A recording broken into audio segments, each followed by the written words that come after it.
Hello, everybody. Welcome to episode 14 of the Intermission podcast, the show where two film students discuss classic, iconic, and obscure films from times gone by. We are your hosts, Oscar W. Fitchett. Robbie Tweedale. There you go. You didn't do a Robbie Tweedale. No, I went straight with it this week, all right? Yeah. I'm the straight man now. I'm the comedic sidekick. I'm the comic relief. I've got one last bit of coffee to down. Hang on, give me a second. Go on. You can do it. That looked so weird. There was more than I thought. There was more. Your mug phased out of reality, so it was just you doing that. It looked really weird.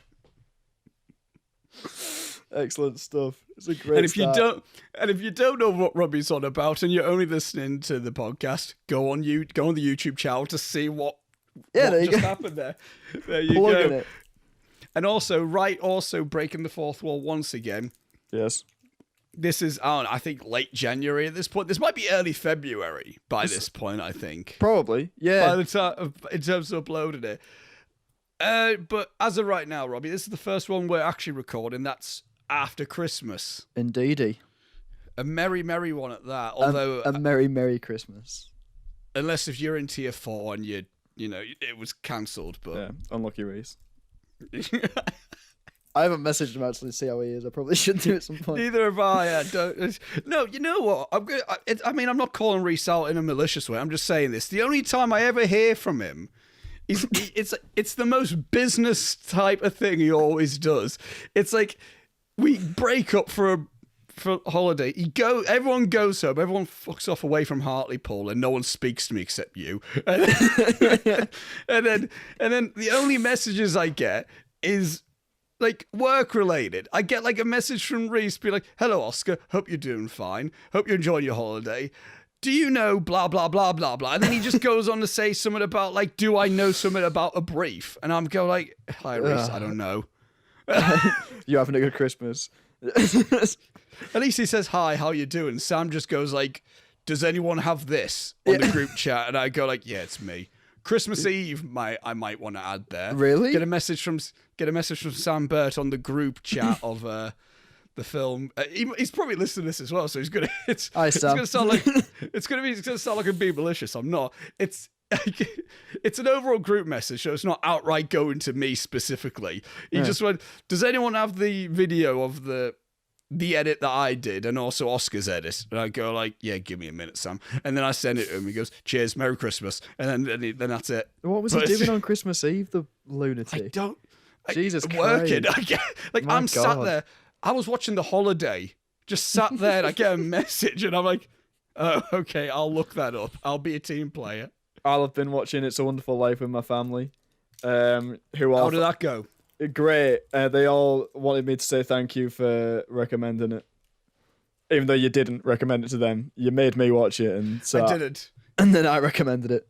But I suppose they were saying thank you for making me want to recommend it, I guess. I don't know. Either way, thank you for a good night on Christmas Eve. Retroactively, just telling you to watch it. Yeah, exactly. Which, yeah. That works. Yeah, Christmas. Yeah, we went Christmas, eh? And I went, right, by the way, what the fuck is Reese doing? Yeah. And that's basically what happened there. It was a weird Christmas this year. It was, indeed. Yeah. I told you that I'd rant about this on the podcast, so I'll do it now. We'll do it now. Christmas dinner, fuming. I was honestly, right. So I requested a beef Wellington, right? Okay. Because I love a beef Wellington. We've only ever had it once for Christmas, and I thought it'd be a nice change up. But when Mum did it before, she also did a turkey, right? This year, she bought a turkey crown and a gammon and a beef joint to do the beef Wellington with, right? We sat down at the table. Beef Wellington, nothing else. But she'd cooked the turkey crown, but it wasn't there on the table. It was in the fridge. Also, no roast potatoes. What? Exactly. No roast potatoes. Instead, Mum decided to push the boat out and do something a bit different, and did like a tray thing that had carrots and onions that were cooked in like a sauce, and then a layer of potatoes over the top with cheese on, so like dauphinoise potatoes. Which was it doesn't sound too bad. That sounds nice. It was all right, but it's not roast potatoes, is it? You know, like I mean, when you're expecting one thing, Honestly. and you just get given something else. Yeah. No pigs in blankets as well. Another one where she cooked them, she bought them, cooked them, and left them in the kitchen, didn't bring them through because she said, and I quote, they don't fit with the meal. It's Christmas. What do you mean? Anyway, I just wanted to get that little rant out of the way because I've been holding that in for a couple of days. I'd already ranted to you beforehand involving another Christmas incident, which I'm not going through again. Yep, no, don't bother. That might get mentioned on either an intermission or an amber roll, and it'll maybe get mentioned on someone else. I don't know. Something we might have down the line. another thing at some point. It's not even that much of a build-up. It's fine. You know what I've just thought, which is really weird? We're going to be talking about Christmas in a podcast now at the end of February. Or at the end of January. Excellent stuff. Well done, everyone. Get ready for Valentine's Day, everyone. Hey, I wonder what I'm doing. Probably shitting myself about a present. Imagine having someone to worry about on Valentine's Day. Oh, mate. Imagine. Oh, mate. Oh, no. Future Rob, get like some theatre tickets or something. Julia, don't listen to this. I thought you meant... I got really confused. I thought you meant for me. I went like... No, not for you. I'm not buying you something for Valentine's Day. Really got confused. I was like, what? You know what? I might get you something for Valentine's Day now out of spite. We were gonna. Do you remember? We were gonna go to Spoons last Valentine's Day. We were, yeah. And then I went to York and missed out on my pudding. No, you did. No, you didn't. Did you? No, Yeah, you didn't. I did, didn't I? Oh, was that this Valentine's Day? That wasn't on that specific Valentine's. You didn't do that on the day of Valentine's Day. I know what you did on Valentine's Day, Robbie. Go on. You watched my copy of Her alone in Titan Communal, and then the next day on the Friday you just dropped in the fact you were like, I watched Her, by the way, and I was like, what do you mean? I thought we were going to watch that together. And you went, oh yeah, sorry. Because it was really awkward because I brought it down as like a film night, like I had a bowl of popcorn and just me and my duvet on the sofa, and like it started the bit when he's like, you know, when they're masturbating over the phone and stuff. When it's Kristen Wiig's. Yeah. And so it was just like noises. That's my favorite game. It's to play. It's just to tell people watch Her, and then I just hear back from them. It was the exact same thing happened with Adam. I said watch Her again. My editor. I went watch Her for the editing, and then to which then Adam's. I get a message from Adam at like 11 p.m. being like, "Fuck's sake, it's still going." Well, I thought like, oh, if someone walks in now, it's gonna look so strange. What's funny on your end is you're watching it in a communal. On my own. Like if anyone just walked in, because the way the communal set out there, they would walk in and see you, but they wouldn't see the telly first. They wouldn't see the telly until they turned around, unless they did a full 180. So they would walk in, just hear moaning, and then see you sat on it. So it's like, as you said, it's like if anyone walked in, they would have just thought like, well, Robbie's just watching porn. I was just watching porn on his own, like a weirdo. With popcorn. Oh, Jesus Christ. In a public space. In a public space in my duvet. Like it's a chick flick. Loving it. One day I want to get to Her at some point on the intermission. I don't know. Podcast, whatever.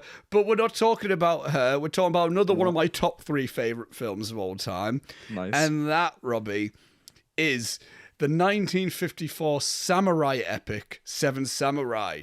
The film is directed by Akira Kurosawa, written by Akira Kurosawa, Shinobu Hashimoto, and Hideo Oguni. The film stars Toshiro Mifune, Takashi Shimura, Isao Kimura, Yoshio Inaba, Daisuke Kato, Minoru Chiaki, Seiji Miyaguchi, Keiko Tsushima, Kamatari Fujiwara. You did so well. That was almost such a smooth. That was almost amazing. Do you know what that is? That's most of that is a lot of watching Japanese wrestling anime. That's a lot Excellent. of that. Good stuff. And just genuinely wanting to go to Japan.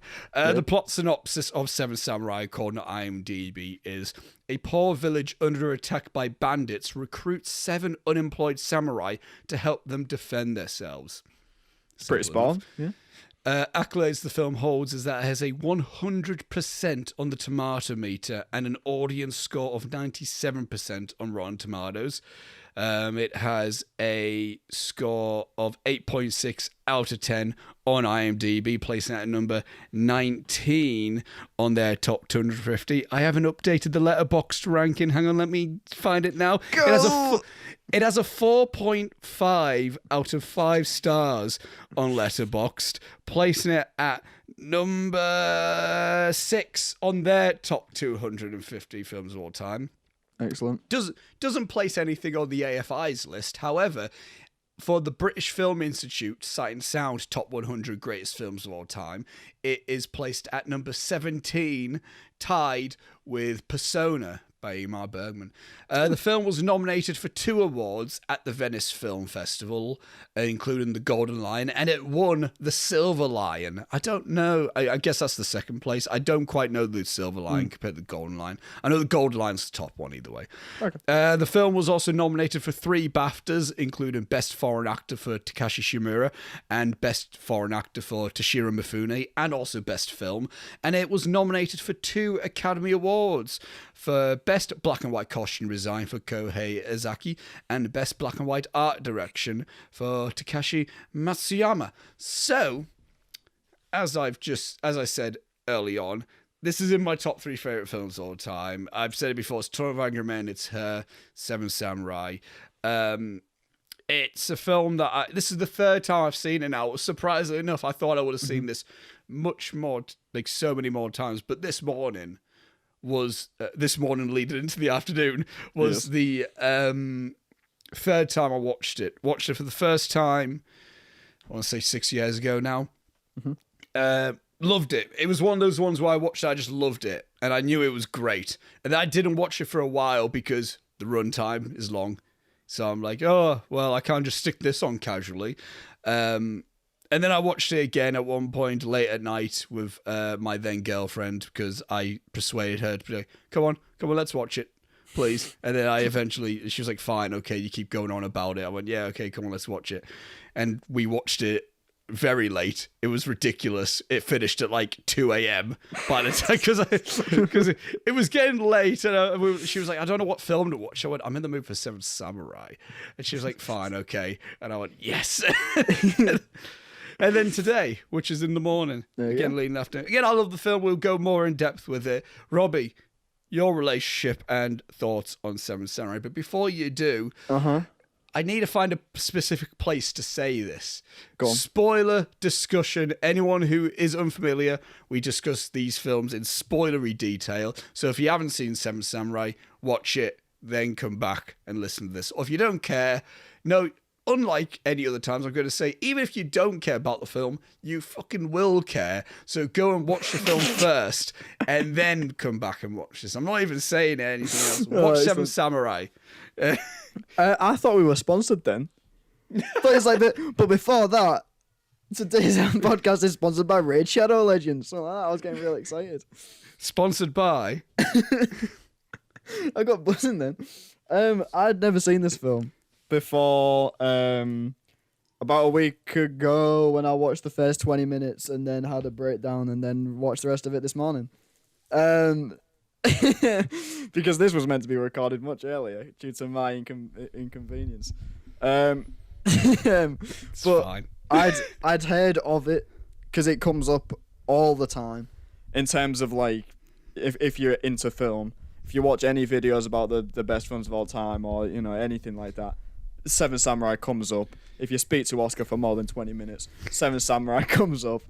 It's just one of those things that's like constantly mentioned around me, and I thought I should probably see this at some point. And so being forced to really helped. But yeah, I watched it for the first time this morning, and I have to say, it is probably, and here is a sweeping statement coming in for the beginning of the podcast, It's probably my favourite film we've ever watched on this podcast, to be honest. Wow, really? It probably is, yeah. Not one. Jurassic Park, obviously, but No, yeah, but in terms of films that we've watched specifically for this podcast, probably my favourite one. nice. Wow. I'm interested. I'm going to say now as well, Robbie. I didn't take any notes. So I've got like 5 from the beginning 20 minutes that I watched last week and then didn't make any today. I got a few, but it's Yeah. things that we can break into. But I'll let you lead on with just like what about this film is like, do you find so good? I think it's, in every single sense of the word, it's an epic.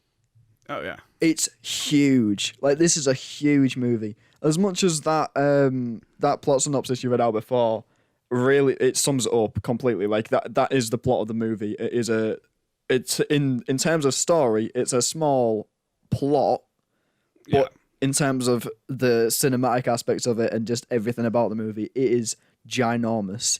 And I loved most of the characters. I'll get onto it, but I loved most of them. By the end, even the one that I was like kind of an hour about, loved them by the end. So, it's just one of those movies that's just everything about it clicks. That's makes what something it is, really special. Yeah. Yeah, it's just like it's one of these things where it's similar to 12 Angry Men for me in the sense of like it's just fucking great, isn't it? Yeah. Like that's like that you can't really be like, I mean we can. We're going to break into it. We can and we will. We will, because it'll be a very short podcast otherwise. It's just fucking mint, innit? It's just class, go see it. Yeah, but it's like, but it is one of these things where like you watch it and you come away from the film not thinking to yourself specifics in a sense, but more in a sense of the whole package of a film as a whole, to be like, that film was just fucking great. And like again, I say it's similar to 12 Angry Men because it's a similar vibe I get when watching it, in the sense that I watch that film and the overall thing just feels like fuck. I just love the film itself. Yeah. And there's a similar thing with this. Is Seven Samurai is just the film itself I fucking love. So what I've discovered is any film from the 50s that has the title that is a number of blokes and then what they are. I'm spot on, mate. Yeah, perfect. So it's it could like 12.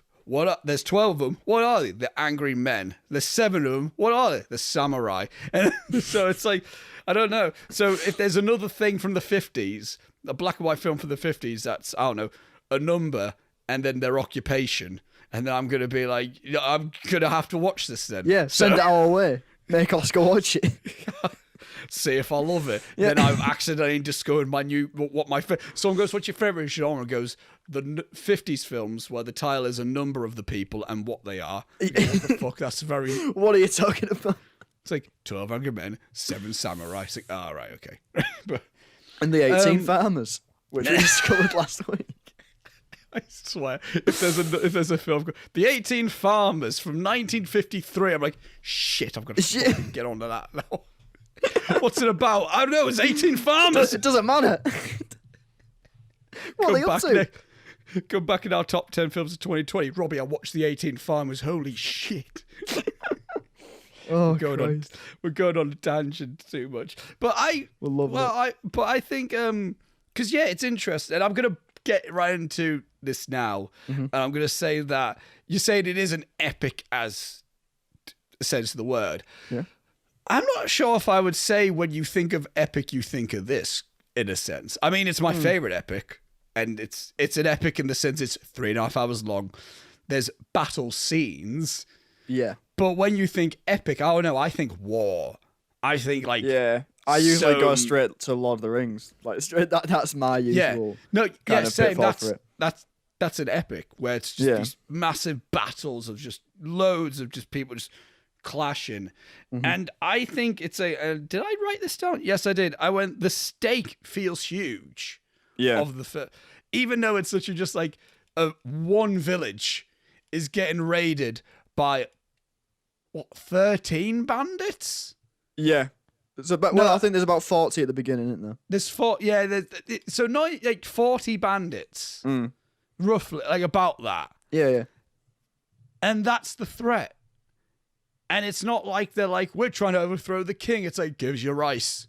Yeah. Like, that's what the whole Gives you rice. gives you rice, and that's what it is. It's not like the village isn't a kingdom where another country is trying to invade to dethrone that ruler to conquer a country, and they're trying to build an army to be like, save our country. It's one village being like, all our shit keeps getting stolen and we can't survive any longer. We need to get some people. And then they just go and get some samurai, 7 specifically. Although you can say 6 and 1, or even 5 to an extent, 5 and 2 kind of samurai. I'd go 6 and a Padawan, is what I'd say. Yeah. And then the battle is just, and again, but the way it's shot hugely. Yeah. Oh god, yeah. But it's not. But the location isn't a giant desolate piece of land where you've got like one side just full of horses, and then an almost identical side, just different color, and then I mean suits, not skin. I want to make that very clear. Of just like clashing. It's like. Again, they have a strategy. Again, we'll get more into it as opposed to just like bounce all over the place. But they have a strategy like, right, let one in and then we'll take them out. Let another one and then we'll take them out. But it still feels so grand and larger than life. But I think why that makes it feel epic, apart from the length of the film, because the length is an epic feel. Like it's an epic in the sense it's 3.5 hours. But I would say a lot of it is just very, because you would suspect those 3.5 hours are mostly full of battling, but they're not. But they're not. They're like nice, quiet, intimate character moments. Yeah, because I got the stakes feel huge, although it isn't a war. Character attachment makes the story epic, not the scope of the stake that the characters fight for. And I'm gonna make a reference thing to in the sense of like, I'm dropping myself in deep water here. And you know this. I'm not a fan of Lord of the Rings. I'm not. And I know I'm in a minority when I say that. I know I'm not. I know I'm not a popular opinion there. And to me, it's because I never feel attached to the characters, which makes it difficult when I'm spending 9 hours watching them overall. Yeah. And I'm into the battles. I'm like, cool, this is cool, but I'm personally not on the edge of my seat from them because I don't have that attachment. Like, is Aragorn going to be all right? Is Legolas going to be okay? I know the characters' names, obviously, so it's like I have some attachment to them in the sense of like I care enough to know their fucking names. But the battles are grand in scope, but the character stakes to me are not. And I'm going to reference another recent epic film, Avengers Endgame, where I liked Endgame, and I started giving a fuck because they gave more time to let these characters be characters for a while until they start throwing them into all of these other things. Like by the time we have that big battle with Thanos, I'm like, cool, nice one. I like the battle, sweet, and I know T'Challa, I give a fuck about him. I know Steve Rogers, I know Tony Stark, I know these guys, and it's not just because we've had 10 years plus of films of them. In that one film, I think they did enough to make us give a shit. Because you haven't seen any. That's incorrect, really. Sorry. I have. I just decided to miss out some of the unnecessary fucking ones. That'll be another discussion in another set of videos. God damn it. But in terms of Seven Samurai, I'm there for 3.5 hours. And again, in reference, I'm there for 3.5 hours watching these guys, these 7 samurai, and other farm and the other villagers. And I'm watching them. And I don't have films beforehand. I don't have a 7 Samurai cinematic universe. I don't have books either. I don't even have like a book that this is based off to where I could already be attached to these characters anyway. Like some people were really attached to Lord of the Rings characters because they had read the books when they were young, and then the films came out and they were like, fuck, I know these guys because I read the books, and now I'm watching them come to life. And same thing with Marvel. Like I don't have you got comics and you've got all these films as well that leading up to Endgame. Yet for me personally, I'm much more attached to all these blokes behind me in my background right now. Not those, the ones behind me. Chris Pratt. And Big fan. I'm attached to all these guys that I had met in this 3.5 hours and got to know in the first hour 46, which I'm sure we'll get to a bit more in detail. We get to the intermission, we get to halfway through the film, which is an hour and 46, and then I realize, holy shit, that was an hour and 46. That was the length of one film. And yet, how did that fly by like that? And I'm like, give me more of that now, please. Yeah. and then by the time we're in the second half, and then that hour and 46 that we've spent getting to know everyone, getting to develop a relationship with every single one of them. The last half of the film is just watching, again, spoilers, a good chunk of them die. Yeah. And it's rough and it's intense and it's fucking amazing. And I'll pass it off to you, Robbie. The structuring is impeccable. Like, it's so, like, every beat is spot on. And I think, like you were saying before with how quickly it goes up to that intermission, insane. But I think, like, if you think about it, like, I think, say if I was to go to Leo with this film and say, oh, we need to watch Seven Samurai, he'd probably say, that sounds fucking boring. Because I'd say to him, it's 3.5 hours long and it's from the 50s. Straight away, you're like, that should be so unbelievably boring. If you're not into films from that time, obviously, and all that kind of stuff. But somehow, just through, like, interesting characters, interesting situations, the entire introduction of the first samurai is amazing. And it goes... do you mean... Go on. Qui-Gon. Kanbei. Damn it. Close enough. Kanbei, who the leader. Yeah, the leader, yeah. His full introduction... it's about 15 minutes. Again, it probably is, but it doesn't. It probably isn't, feel but it don't feel like that because it's like an interesting situation where you're learning about characters and there's cool shit happening. Like he's gone tactical and been like, I'll shave my head so that I look like a monk, so that he thinks I'm a monk, and then he'll let me off and everything. It's really good shit to get you invested straight away. And in that introduction, we already established 2 other of the samurai introductions. Yeah. Fucking right off the bat. It's like, because we're following the farmers in the villagers for the bulks. They're the main characters for the first 20 minutes. Yeah. Yeah. And then instantly we get introduced to Kanbei, who's shaving his head again, preparing to save a baby, to save a child. And then instantly we also see someone else who's new, a younger bloke. Who's clearly a samurai, clearly wants to be a samurai, who's just standing in awe. And we're automatically in his shoes as well, because we're like, what the fuck's happening here? Yeah. And then we're also introduced to Toshiro Mifune's character, who is Kikuchiyo, who's got this oversized samurai sword, and he's just watching as well. But he's curious, looking like for another reason. Yeah. So instantly, we're introduced to the 3 of the 7 samurai. And they're, right off the bat, I forgot who said this, but someone said, like, it might be involving a wrestler, I can't remember. Someone at some point said, you need to be able to be identifiable through your silhouette. Like, to be a great character. If you're, like, to be shown just as a silhouette and someone to go, that. Yeah. That's the key to a successful character. Instantly, we're given 3 different samurai who I think are easily fucking, like, distinguished just from silhouette. Completely. Because he's got the massive sword.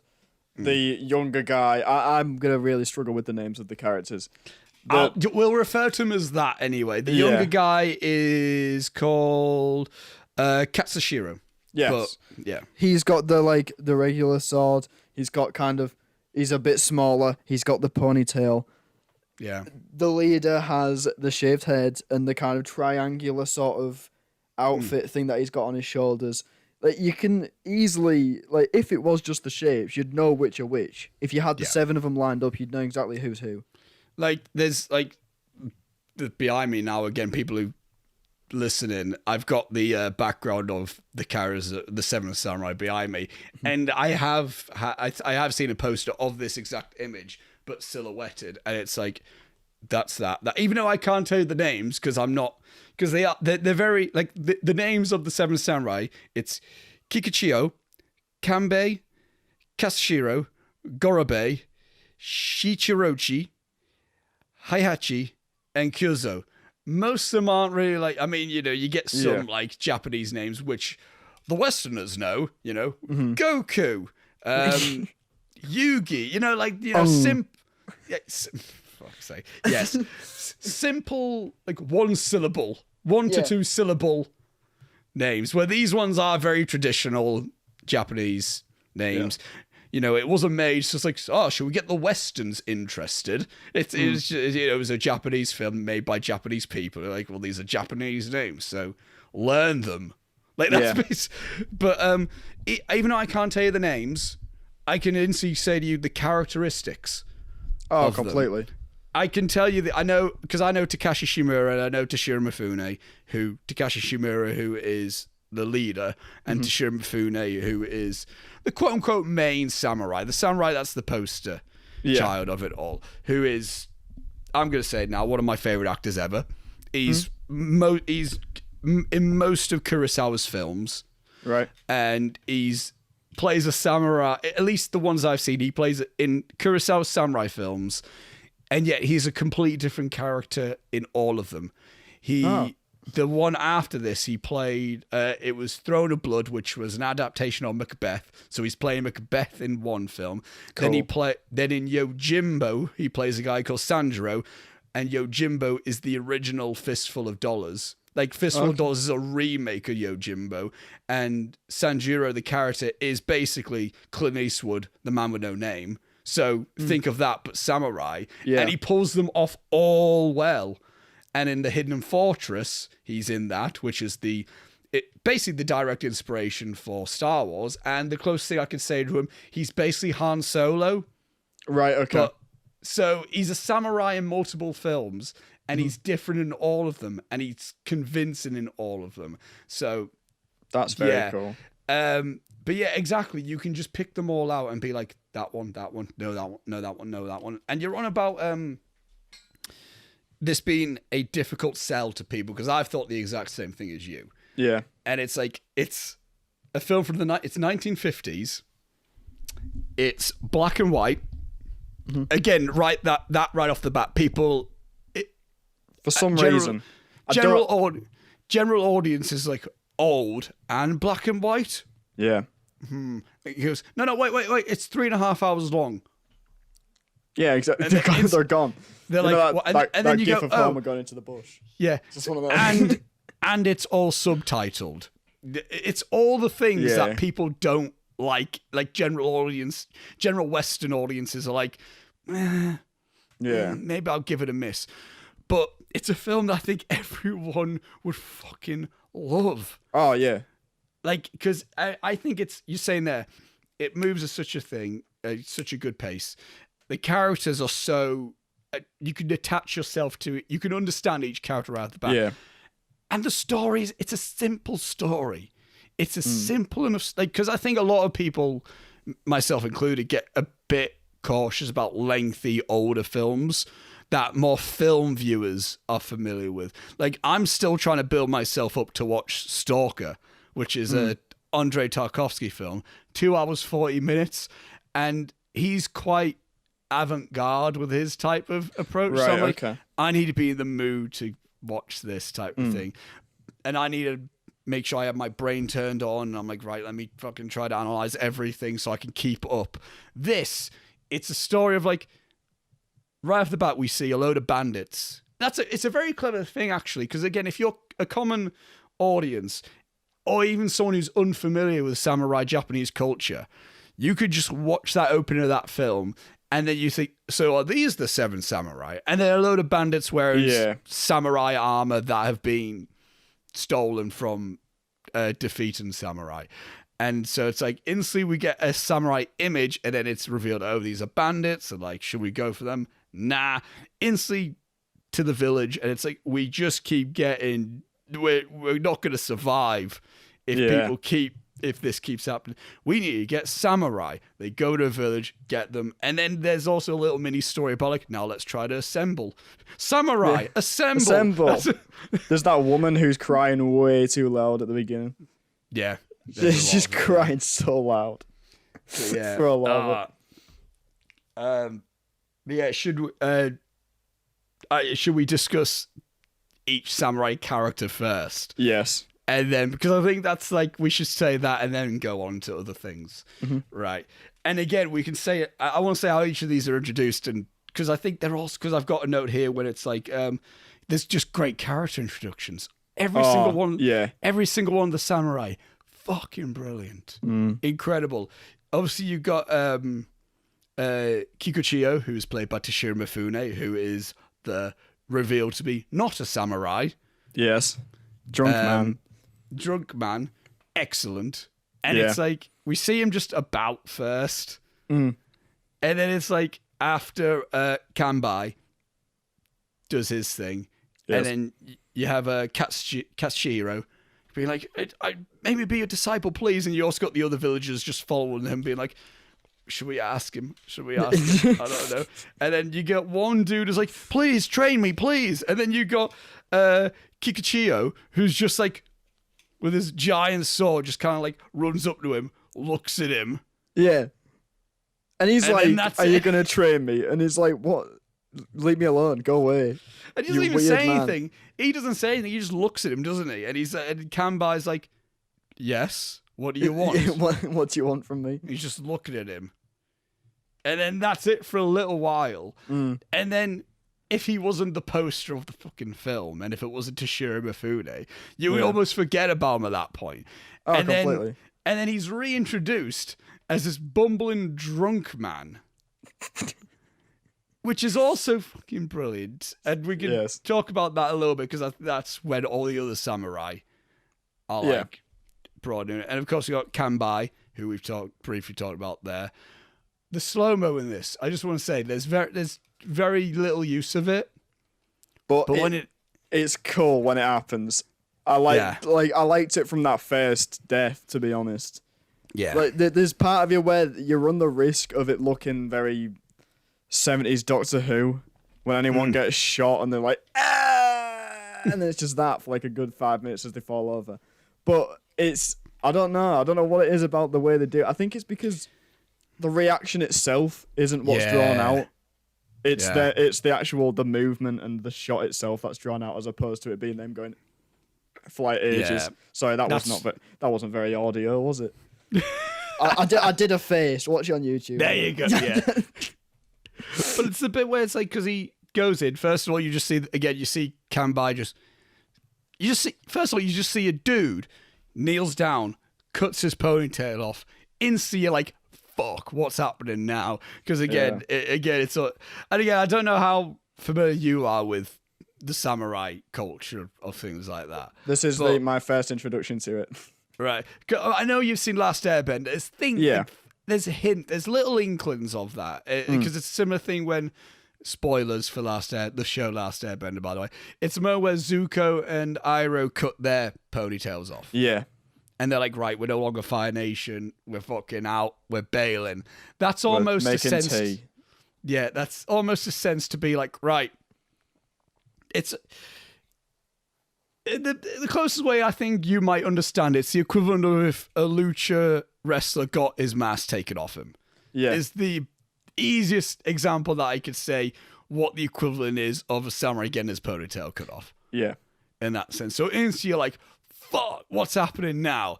And then he's just shaving his head. And then you get hints. You don't hear him going, I'm doing this because blah, blah, blah, blah, blah, blah, blah. It's like people like, he says he's going to do this. And it's like, shit, what's happening? And then he gets his all like he gets all decked out in the monk's outfit, and then it's the incredible choice to how this was shot, distant slightly. We never see inside of the barn. No. We see it as if we're one of the people sat watching. Is how we're witnessing this, which I love, because it holds that suspense for you for when the guy runs out and he's already been gutted. Yeah, and he runs out, falls, yeah, and then he just walks out with a child, and then and he's off. That's it. And he hardly says a word as well. Even when he's getting ready for it and everything, he hardly says anything the whole time. And you know what I love as well? Well, I've just thought there. There's no music in that scene. No, there it's not. It's not like runs in, guy comes out. Da, da, da, da, da. Yeah. It's just like we still hear the child crying almost, and footsteps. It's just the sound of everything, and it goes in slow mo, as if like, because you know how some people like in an anecdote when people go like, when even in stupid shit where like someone dropped a thing, like dropped their glass, and they go like, I saw that happen. It was almost I saw it in slow mo. Yeah, like it was almost like that use of that almost mental effect in the sense of like it was almost like it was slow mo. The dude just ran out and fell. Yeah, type of thing. It's so good. Again, I can't think of a better way to introduce that type of character of Kanbai. I think going off of it, like even when he's walking away and seeing the people's reaction to him as he's walking down that road, because you see both the guys go up to him and the villagers staying back thinking like, oh shit, should we go talk to him?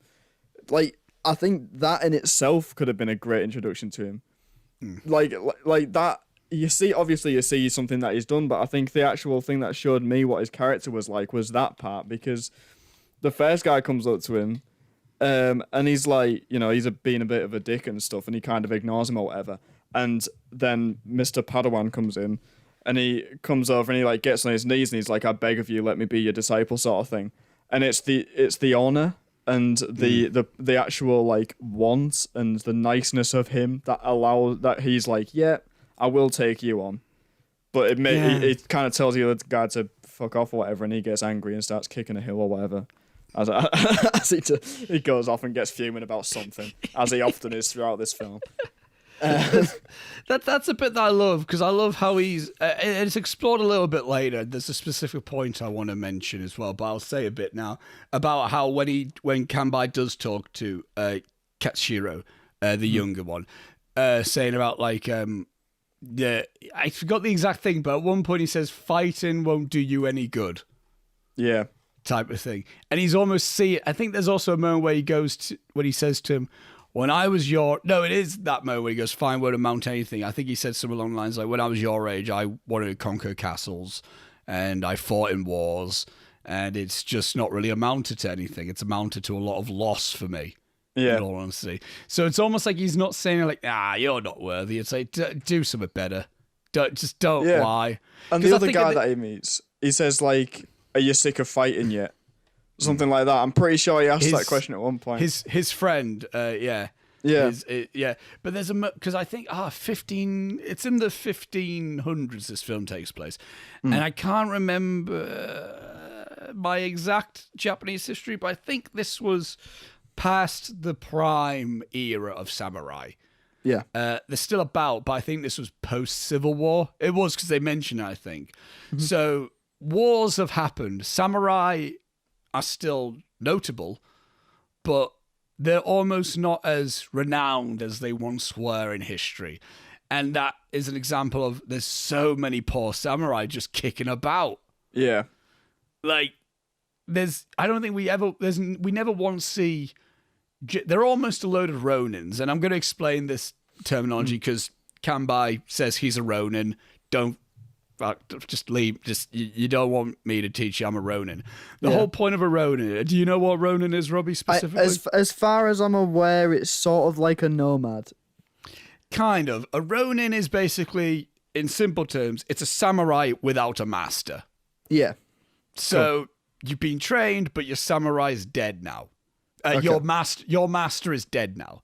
So you're now a Ronin. You don't belong to any legion as such, but you've trained and you're a samurai and that. So it's basically like it's a freelance samurai is the best way. It's probably the easiest way to describe it. He doesn't have any order to him is the way to describe it. So him saying like, I'm a Ronin, I shouldn't be the one teaching you, blah, blah, blah. It's like, I can't get you anywhere other than train you how to kill. Yeah. That's all I can do. There's no benefit of me training you because it's not like you can move up in the ranks of anything because I'm in no ranks at all. So that's where that comes from. And there's a lot of that. I don't think we ever see a true samurai in this. I think a lot of them are quite, again, you don't hear about any of the specific ones, like any of the other ones about like if they're, if they are a Ronin. But from the looks of things, most of them are Ronin as opposed to samurai. It seems to be that way. Yeah. Like the guy that we find just chopping wood. Yeah. he's like, Brilliant. I'll chop wood For you if you let me stay here or whatever. Like as opposed to him being like, doing any samurai duties at all. He's just like, I'll chop a few logs if you want. He's like, have you not seen anyone chop wood before? Not as enthusiastic as you. He goes, Yeah. ha! Ha! It's brilliant. Great. And he's been brought in, and his name is Heihachi. Yes. Played by Minoru Chiaki. Again, I got woodcutter, less experience because he's not. Again, he says, I think it's Gorobe who says to Kanbai that he's not as skilled, but he'll keep our spirits up. We need that. Yeah. He's kind of brought in as comedic relief, really. Yeah. By both the script and the team. Yeah, exactly. They're like, I mean, he's good, but that's not his strength. Yeah. It's not like he's not the best warrior in the world. Yeah, but fucking like, look at him. He's good. He'll be good for us. That's basically what. Yeah, but he's a good laugh, so you'll have him around. Yeah. And of course, there's also Katshiro, who's the younger one, played by Isao Kimura. If anything, again, if we're comparing it more, I get a lot of this film. I need to compare it to characters that people might be more familiar with, just to make it easier for people. The Luke Skywalker of the team. Yeah, I would. With the romance that happens later on, I was saying like it's what Episode 2 Anakin should have been. That's a very, very good. Like, he's better Anakin almost. He's like Anakin, but an actual character. Basically. Yeah, and there's not. Again, it's weird. There's not much to him because he hasn't had like this is his start, where everyone else, even I'm going to say the actor's name because I can't. Kikuchiyo. It's Toshiro Mifune. Even he has a history, which we will learn. Yeah. And fuck me, man. But Katsuhiro, he's got nothing. He's done nothing in his time yet. This is his start, which we need that almost. I think to really be latching on to something, we almost need that because we're new. Like if you're a first-time viewer. You need so because imagine if they were just all like, oh well, we all got history and shit, and they just tell us stuff. It's like we almost need the person to. We need someone to live vicariously through, and I do think Katsuhiro is that one for the audience. That's really interesting because you're saying he's kind of like a POV character for it, but that's interesting to me because I haven't even thought of him like that. Until you've just said that, which he completely is. Yeah. But that says something about this film that you would watch it and not even realise that they're doing something like that to you. Because doing it by doing a POV character, it's kind of manipulation of the audience. I mean, a lot of things in film and in writing and stuff are anyway.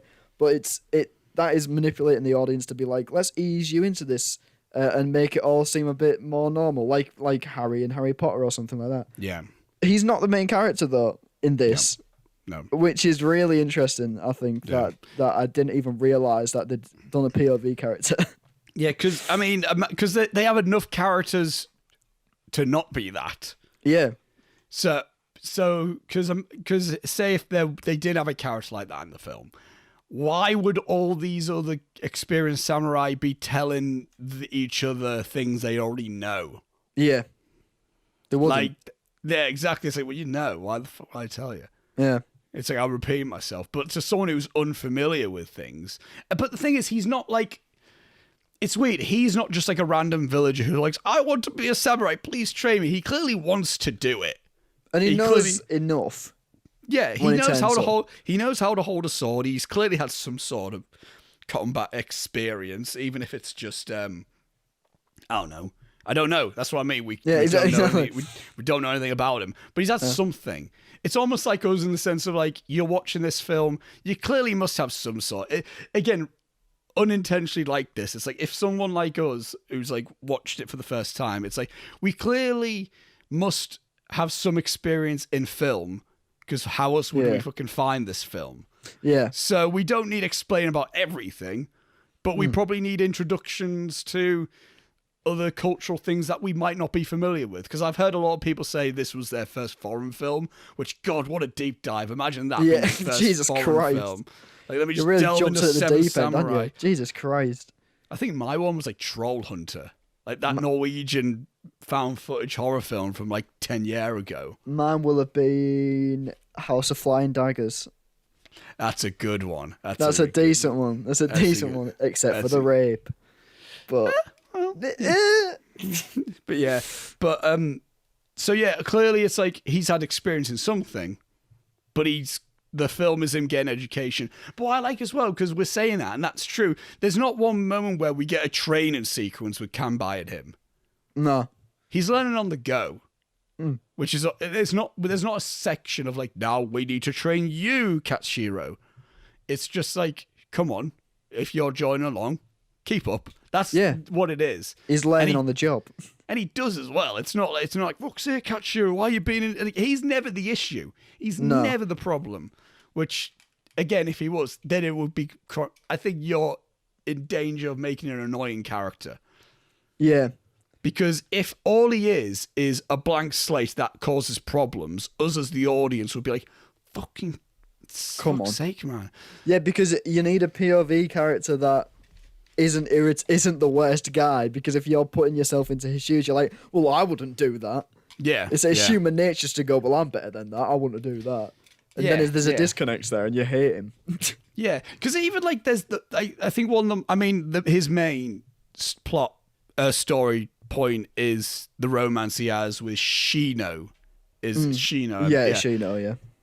Which is, again, could have been in danger of being a very shoving down your throat moment. It could have been very much so a plot element where Shino's in trouble and he's like, I need to save her. And then Kanbai could be like, you're a samurai, you can't be, you could be all that. But there's never a moment like that. There's a brilliant moment at the end, which I can't wait to talk about the ending, because there's a moment at the end which sums that entire storyline up in one moment with no dialogue being said. So they didn't need all that moment of like, I need to save Shino, and then Kanbai being like, you can't, you need to protect the village, we need you. It's like, but Shino, but you're a samurai. And then like he goes to save Shino or whatever, and then it's like, oh, samurai can't have feelings, like all that bollocks, which some of the Star Wars films do fall into. But yeah, it's like that's so we never have that moment, but we get enough of that, I think. And there's that moment where they first meet, and again, this could have been done a slightly different way, and it could have been fucking boring and skipping past through of when he first encounters her, and he goes, "Are you one of the villagers?" She just nods. Because Shino by her dad has been like, you need to get your hair cut because the samurai might just rape you. That's basically pretty much. That's basically what happened. And then so Shino's just out picking flowers, and then like Katsuhiro just comes across her, and he's like, are you one of the villagers? She just nods, and he's like, are you a girl? And she shakes her head. You a boy? Nods. He goes, then why are you picking flowers? You're meant to be training. And then he goes, come on, I'll train you. Yeah. And then she just runs away, and then he goes after her because, again, as far as he's aware, he's like, a lad's just pegged it, let me get him. Yeah. And then tackles her, sees she has tits. He's like, shit. Shit. Like, oh dear. Like, that could have been a big issue there if I kept going. Alarms start going off. But then it's like, and then the relationship there, we don't see loads of it. That's what I like as well. This doesn't just become a random romance film, which this could have been. And I think if it was handled in any other way, it could have been a good thing. But this is an action epic, not a period romance. We get just enough of it.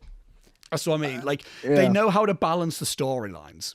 Yeah, and there's just, like, the payoff to it is just enough as well. Like, even the kind of conflict that comes with it, we only really get one scene of it, which is when her dad finds out, and it's enough. Yeah. We don't need to linger on it, because then it becomes something that's like, I don't need that in here, take it out. Yeah, like, there's not a moment where, I don't know, Katsuhiro's on the floor, his sword's out of reach, Shino's dad is near the sword, and then they're looking, and Katsuhiro's like, pass me the sword, and he's like, oh, you try to fuck my daughter, I don't want to do that. It's like, again, I'm saying these stupid things because I've seen so many films where stuff like this happens, where you have an element of something, and they just have to fucking push it out to, like, unnecessarily conflict or unnecessary, like, things where it's like, we just need one through line story, and it helps that we have little things to also go to every now and then. Yeah.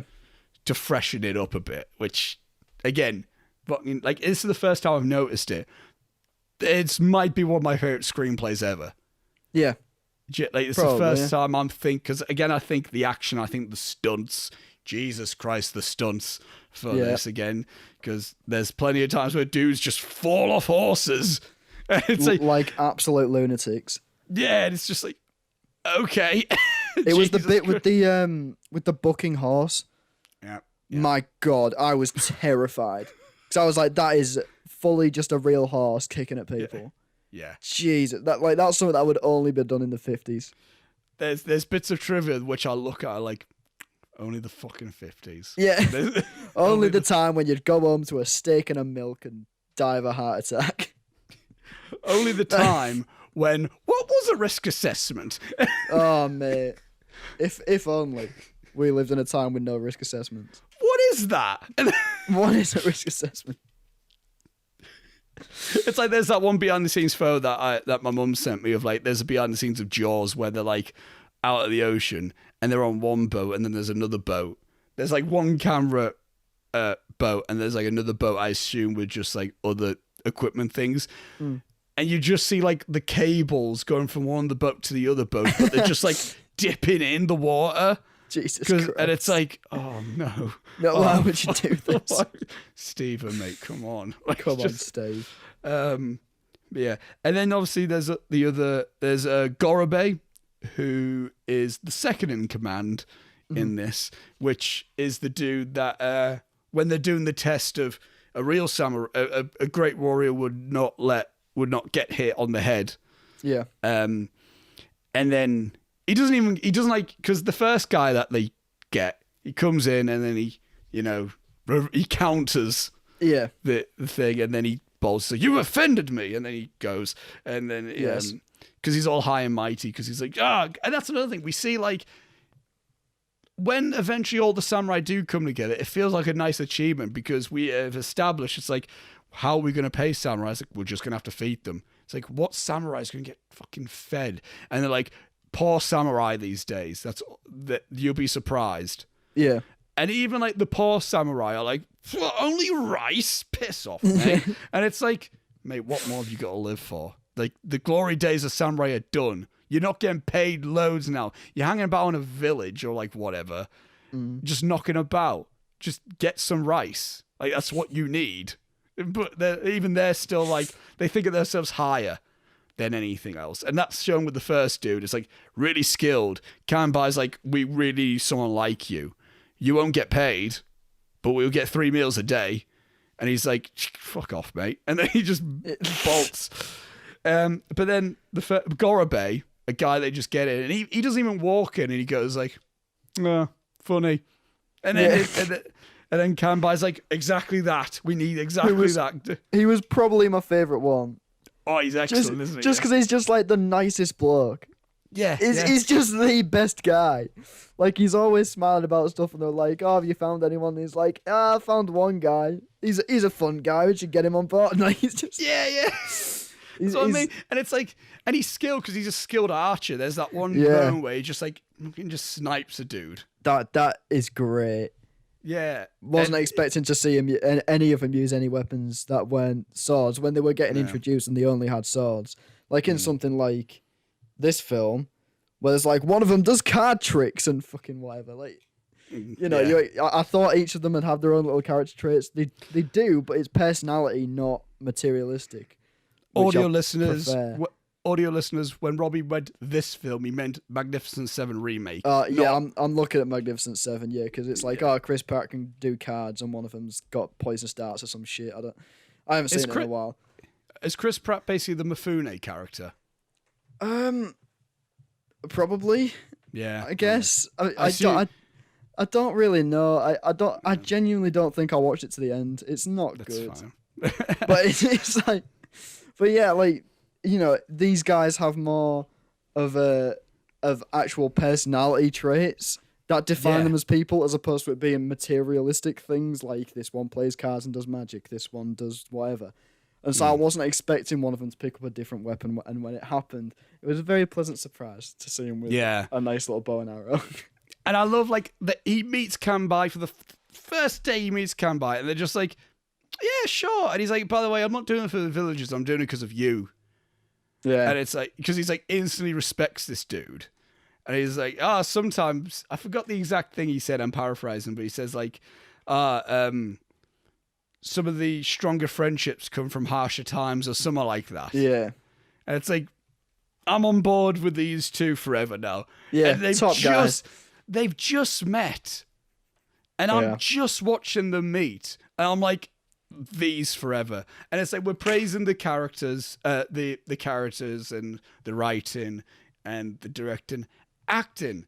If you got one off performance, whole film's tanked. Yeah. Whole film's fucked.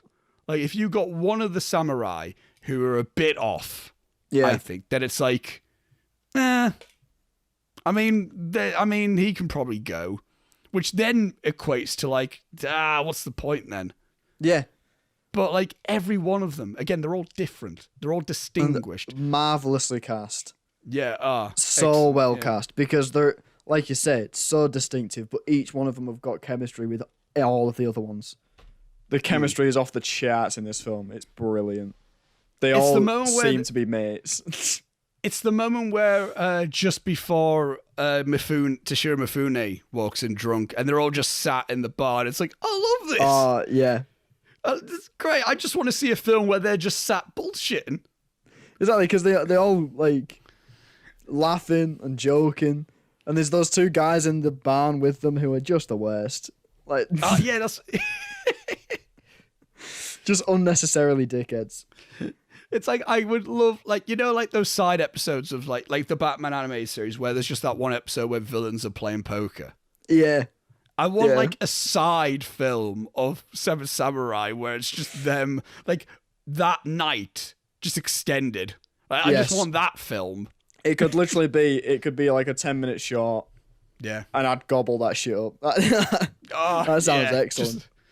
Like, a lost bit of film has been found from Seven Samurai, which included 2 more hours of them just talking. Yeah, and it's like, BFI is going to release it on 4K, and I'm like, I'm pre-ordering that right away. Do it. Thank you very much. Thank you. Do extended editions of this exist? No, that's just the film. Oh, right, okay. I just imagined there'd be different cuts of it or something. No, there's editions in the sense of Criterion have got a release, but Criterion haven't released it in the UK.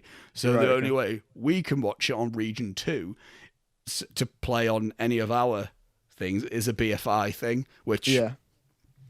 But yeah. The other character you've got there is, again, we mentioned there, is Shichiroji, who is played by Daisuke Kato, who is Kanbai's old friend, which I'm well into. And I also like the fact how he's not buddy with him through the whole film. Like, again, film could have done... Like, I like how he bonds with Gorobe more than him. But it's not like he's like, fuck off, mate. He's like, they talk, I remember those days. Yeah. But it's almost they're right back into their hierarchy in the sense like, Kanbei clearly was the leader, and the other one was clearly lower in command, but still, like, he's clearly lower in the rankings. Yeah. But he understands that in the sense, like, right, I do good when Kanbei orders me. When Kanbei does the plan, I'm there for him. I'm there to be loyal to him. That's the vibe I get. Because, again, you could have very well done another thing where it's like, here's me old mate. I'm just going to bullshit with him the whole way. But they do a thing where Kanbei bonds with Gorobei much better because it's like, we're clearly on the same wavelength. Yeah. I think as well is that I would argue that he's the character that gets the least to do. Yeah. In this, he gets like the least time dedicated to him because he doesn't even really get an introduction scene per se. They just kind of say, walks in. Yeah, they're just like, oh, I've got this. I found a guy off screen, and he's just there. Yeah. But even then, you still get a sense of, like you were saying, you get that sense of him having respect and all this kind of stuff. Like, he's still a character, which I like.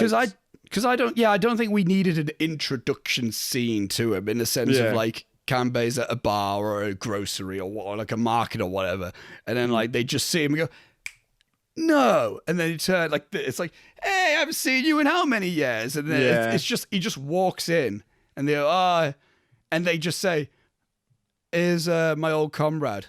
Yeah, that's how he's like. I've fought with him before because all the other introduction scenes are meant to establish why would they pick them to join their group. Yeah. But if Kanbei's already worked with him, we don't need a scene to tell us that. It's like, oh, Kanbei's worked with him. We know he's fine. That's it. Exactly. We're good. Like you run the risk of when you're doing an ensemble of it having one of those characters that everyone just kind of forgets about. You know, like the Avengers have their Hawkeye or Justice League have a Cyborg or whatever. Like, you just kind of... There's one that will be underdeveloped and then just there's no need for him and it's like, what's the point? This film does a really good job of picking and choosing when people need moments. And everyone does get a time to shine. And there isn't one character where I would be like, take him out and this film's not any different. Yeah, definitely. And we've saved one more character discussion in terms of... the character themselves and how they're introduced. Kyuzo. Yes. The swordsmith, who might be my favourite character introduction in the whole fucking thing. Yeah. I love it so much. It's just a moment where they just see two dudes battling with bamboo. And then one dude's where it's like, it's a draw. And then Kyuzo goes, I would have killed you. Yeah. And he goes, what? Because if these were real swords, you would be dead. And then he goes like, all right, then let's fight with real swords. Like, no, why did you want why? Why? Stop. I've just told you you're gonna fucking die. Don't. He goes, he's like, big ego. Again, people with swords and like, I can fucking do anything. And that's the same with anything now. That's all these pro gun people. I need my gun to rip my rights. That's basically that. It's like, I've got a sword, I can kill anything. Yeah. And then it's like, no, I can beat you. He goes, don't. And then he pulls a sword out. Then he pulls a sword and he goes, all right. He is excellent throughout. And I like how the kind of the younger guy, it kind of goes off towards him more as the film goes on, subtly. Because it's another one of just those little subplots that happen in the background without you even noticing. And I think that's where I would describe this as an epic. Is in its little subplots that just kind of happen, but they all layer up and they're all there to make this really grand, layered world that you just live in for 3.5 hours, basically. It is almost like Katsushiro is almost... He links on to Kanbei first because he, see what more for his intelligence, I think. Yeah, that's why he links with Kanbei, and then he goes towards Kyuzo just because how skilled of a fighter he is. Because again, there's that one scene where Kyuzo just goes like, "Oh, I'll handle it, don't worry," and then he goes off. Yeah, and then he's just off. I love that because he just sprints into the void. Just runs, just sprints off screen. And then he comes back with the gun. He goes like, I've killed 2 of them. And then he sits and he's just like that. And then Katshiro's just looking at him and he goes like, "What? I want to sleep." And he just goes, "I just want to say you're fucking mint." He didn't say that. Yeah, that's not for babe, but I just want to say you. Oh, he goes, "I just want to say you're a wonderful person." Is what he says. That's it. Yeah. It's like, no, not my much more elegant than my. I just want to say you're fucking mint. you're a fucking classmate. And then he goes like, "All right," and then he just goes to sleep. And I'm like, do you know what that reminds me of? That reminds me of that scene in Fury Road where Max just pisses off for a bit. There's an explosion. He comes back. There's blood on him, and he goes like, "What's this? Mother's milk." It's like you do any scene like that with a already established badass character, I'm fucking in for it. It's just a cool thing. Again, like we didn't need to see him slice up 2 dudes. I'm fine. Just like runs off. Everyone's like, "All right," and then he comes back and he's just got the gun and he goes, "They're done." Yeah, and then it's just class. It's just brilliant. Again, there's a lot of like leaving it up to your own interpretation of this film with the action, I think. Yeah, which I appreciate. Definitely. A lot.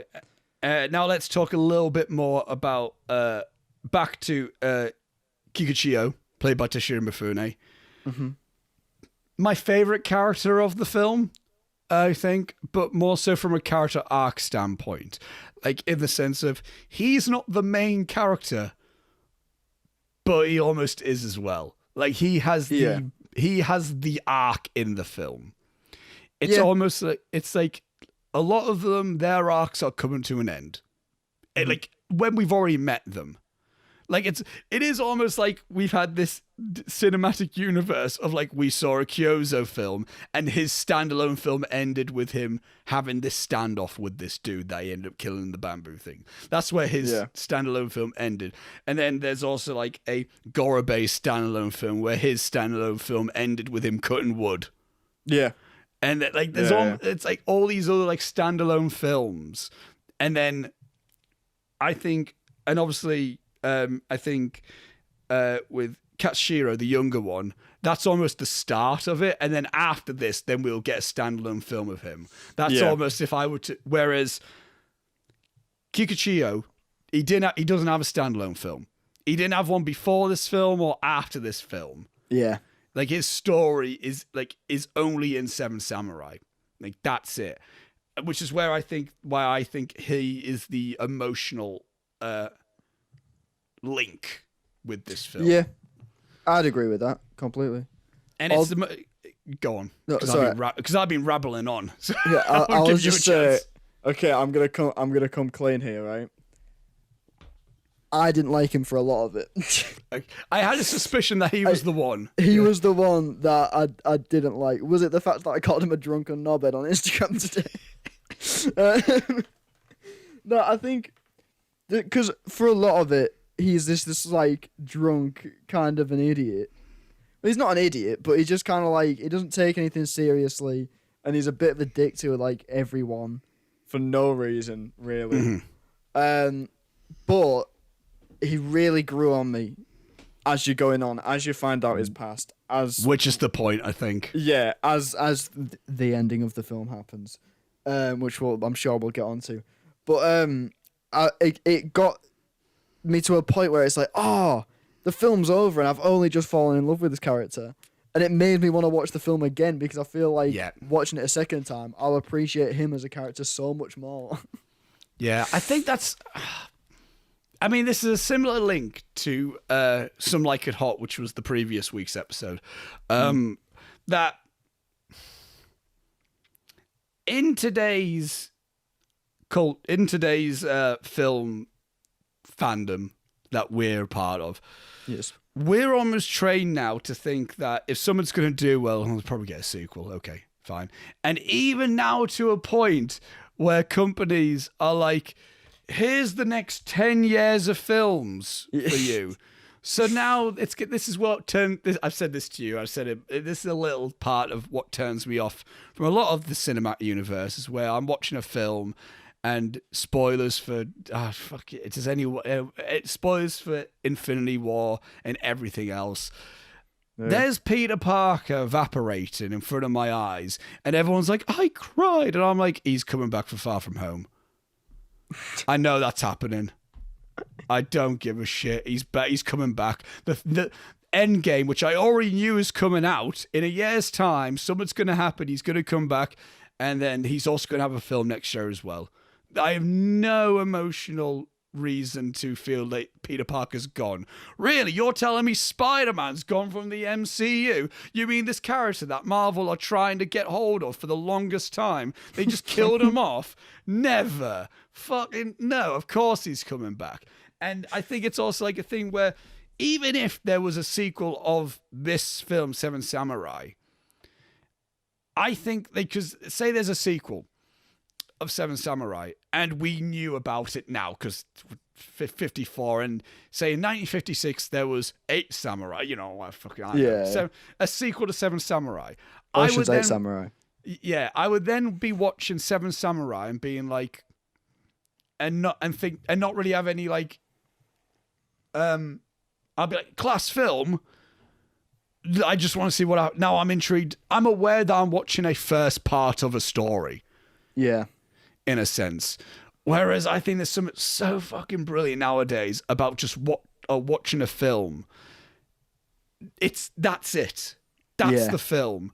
And you have no idea whether if this character's going to survive, this character's going to survive, if they're all going to even win. Because again, for the first half of the film, we're thinking, they've got a plan, everything's going to be fine. Who dies first? It's Gorobei, isn't it? No, it's not Gorobei. It's Heihachi, the woodcutter. Yeah, he's the first to die, yeah. Instantly. And it's like, shit. Yeah. I've grown to know him for nearly 2 hours. Dude. And now he's gone. And it's like, and then I think, I forgot who said it, but they said, I think it might have been Kanbei who said, he was meant to be the one to keep our spirits up. Yeah. There, right off the bat. Now it's like, fuck, now the film is in another fucking gear because anyone can die. Anyone can be gone for good. Dude, that moment was a double whammy as well because it's also the thing with the villager guy who I forget the name of. Manzo, is it? Manzo? No, that's the woman's dad. Is that the dad? I forgot the dude. Yeah, I know what you mean. Yeah. The thing with his wife. That reveal happens there. Rough. Like, at the exact same time. That is a double whammy of just things are shit. And like you said, it really makes the film shift gear. That's the first time guns introduced as well. Yeah, the musket, yeah. Which took me massively off guard. Because I didn't even consider that would be a thing in these movies. Is guns. Like, I don't know. Yeah, no, this again, I think this was around about the time where gunpowder was in its early phase. Yeah.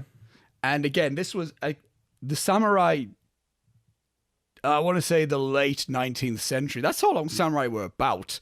The late 19th century, I think. And by that point, samurai died out because of guns. Because it's like, and war machinery. Because it's like, well, what's the point in this guy with a sword? You're going to get gunned down. So you may as well just not like the samurai may no longer not be a thing. And I find it very poetic in that sense where all the deaths of the samurai all occur through gun shots. There's not one samurai that gets killed from another sword or from a spear or a bow and arrow. They've mastered all that. They can handle all that. This gun where we only ever see one person, the only murderer, we only ever see one of them, and that's the guy who killed Kikuchiyo. Yeah.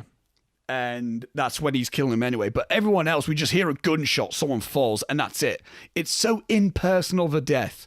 And again, you could almost look at it and go, it's like, where the fuck's the honor in that? In the sense of like, they're not even in frame. Yeah. And someone's gone now. Well, that's what happens with the right-hand man. Yeah. Again, terrible names. Gorobei, you don't even see him die. You just hear a gunshot. And he fall. I didn't even realize it was him. I wouldn't have realized it was him because you don't really see his body. Is that him in the mud? No, that's Gyozo. Gyozo's the one in the... Yeah, that's... They kind of pick him up on a stretcher sort of thing, but you don't see his face. That's right, yeah, he's on the stretcher, yeah. We don't yeah, Jesus, yeah. The only reason I knew it was him is because the leader shouts his name. Yeah, that's the only reason I knew it was him. And I think that's what makes the death so much more impactful, because it's not like he's dead and then we see them... They don't have a slow-mo death. It's not like, they go, no, because it's like, we see, like, bang, gone, and we're like, wait, who was that? So who was that? Yeah. Who was that? And then we see them, and then they start going, like, no, it's Gorobei, for example. And it's like, fuck, Gorobei. And then we see the graves, which is the mounts of dirt with the samurai swords, with the katanas in there, and it's like, that's the moment where it starts sinking into you, and you go like, Jesus Christ, they're going. How is this? How? I think the choice to have them be off screen as well is masterful direction, because it's the same sort of thing with the bit right at the beginning where the lead was trying to get the baby back. Like we didn't see what happened in that little hut, and we were better off for it because it aligned us with the perspective of the crowd watching him, and again it's aligns you with the rest of the samurai being like, shit, what? Who was that? What just happened? That is it's a brave choice as well. Yeah, I think to have characters die off screen, left, right, and center. Yeah, and I mean, I'll save that bit because we'll talk about the ending specifically in itself. Little things I do want to mention before we talk more about the Kikuchiyo character, which I do want to say about that turning point. I think to any person watching the film. Yeah. I've got a thing there where I think it is when Kanbei says to Katsushiro about fighting only brings misery. Again, I think I'm paraphrasing that. And I've got there, I like the hinted commentary on the samurai morals. Yeah. And that the morals of samurai is more explored in a 1962 film called Harakiri, which was directed by Masaki Kobayashi and stars Tatsuya Nakadai, a film I would love to go into with you on this podcast. Yeah. That's my second favourite samurai film. It's so fucking good. But that's a film that explores the samurai morals. That's the whole theme of the film, like in terms of question about the act of Harakiri, which it's... Anyway, that's that film. But I like how even early on in these points, these are early samurai films. And again, as a kid, like myself, I remember, again, loads of people, I've been in Star Wars and shit, but I was always into more Japanese culture. I like Asian culture generally. Like, I loved watching Jackie Chan adventures. So I like playing ninjas with me mates. And I like playing samurai with my mates, which would be my little... Because everyone would be like, let's play Star Wars. I'd be like, let's play Samurai. They go, it's just Star Wars, Oscar, but... I think someone wanted me, it's just Star Wars, but boring. I think someone said that to me at one point. I was just like, all right then. All right. Which I think if I have a gut feeling if I just showed someone this film, like, you like Star Wars, watch this. Because it's black and white and long and foreign. What the fuck? Yeah. I'm like, no, but come on. It's cool, come on. though. Come on, guys. It's like, look at you, Kanbei. The boys. Come and look at them. Gorobei. Oh, Jesus. Because it's like, who? They can't pronounce anything that I'm saying. They can do fucking Princess Amidala or whatever. Like, they can do that shit.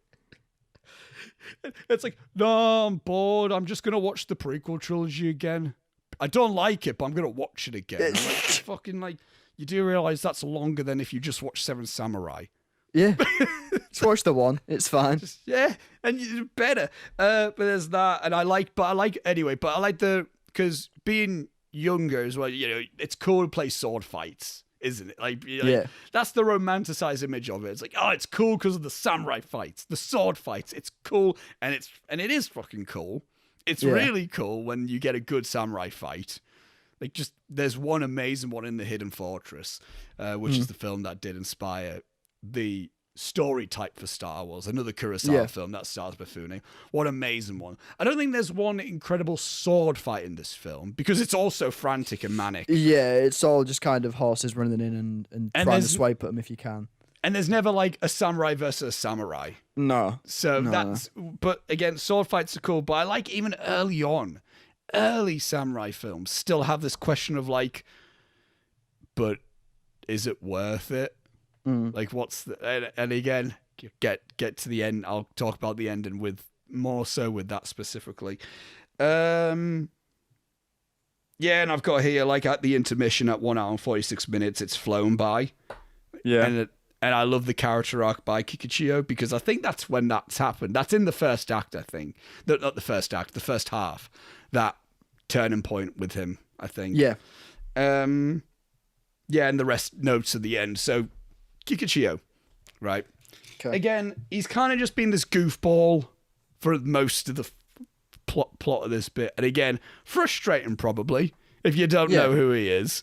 If this is your first time watching, which it is, frustrating character. Yeah, he was for a lot of it. I mean, the one time that I can definitely say would be at the funeral, and he just starts shouting like an idiot. Does he say stop crying? Yeah, all that kind of stuff. Like it's that bit kind of it took me out of it a little bit when he was, because if it had been silent and he'd have just stood up and run off, it'd have been perfect for me. But it's the fact that he stands up and he's screaming and shouting like he always is, sort of thing. But I kind of grew appreciative of it by the end. But yeah, you see, I liked a lot of his comedic elements in it. It's the one bit where Yohei is the other villager that also gets quite a bit of a. It was just this old bloke who's just always like this. Again, audio listeners, I'm just gonna put a face, so whatever. But when Yohei's just always like. It's 10 out of 10 audio listeners. It's actually he's always looks like he's like, oh no. Yeah. it's like they're lined up, and then like Kichikuyo's like, you come on, step forward, and he goes, and then like he takes the piss out of him, like that, and all the kids love it. And then there's the bit as well where he's just getting armor put on him, and again Yohei's still just there like, like he's in a constant state of oh no. Yeah. Brilliant. So I mean, excellent. Just like little characters as well, like little just. Like, even the villagers have characteristics, because they could just be the thing that the samurai are protecting. But it's like, it's even that moment where Kikuchiyo is like running after, looking at all the bodies, trying to find Yohei, because he's probably grown attached to the little fella. Yeah. I'm like, I've been training you. I don't want him to die. Fucking hell. Like, Jesus.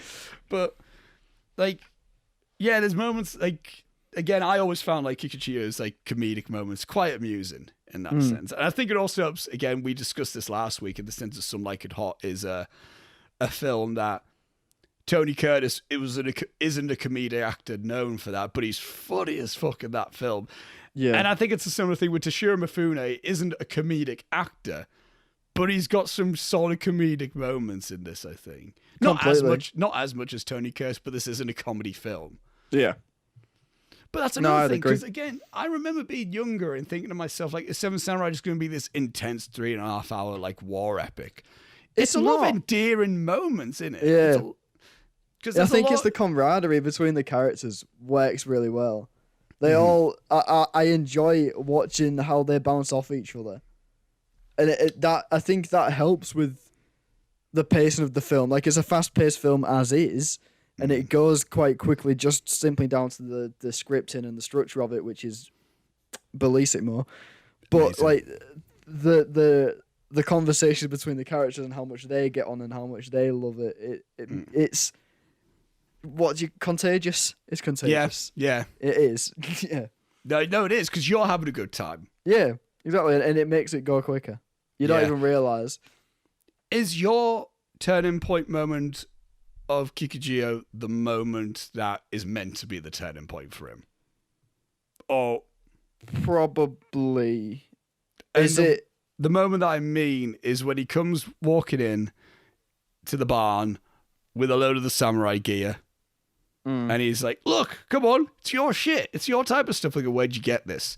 I goes, thingy, Yohei has loads or something like that. And he goes, like, these are belongings of murdered samurai from when they've just been killed and stolen. This is basically just, this is not a, they basically outright when you're fucking disrespectful, mate.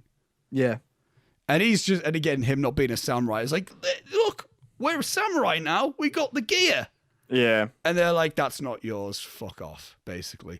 And then I can't remember the exact moment, but it's like, I think he tells all the farmers to get out. And then we have that one close-up, that one shot close-up, which I noted down where the close-ups are only used for impactful, important moments.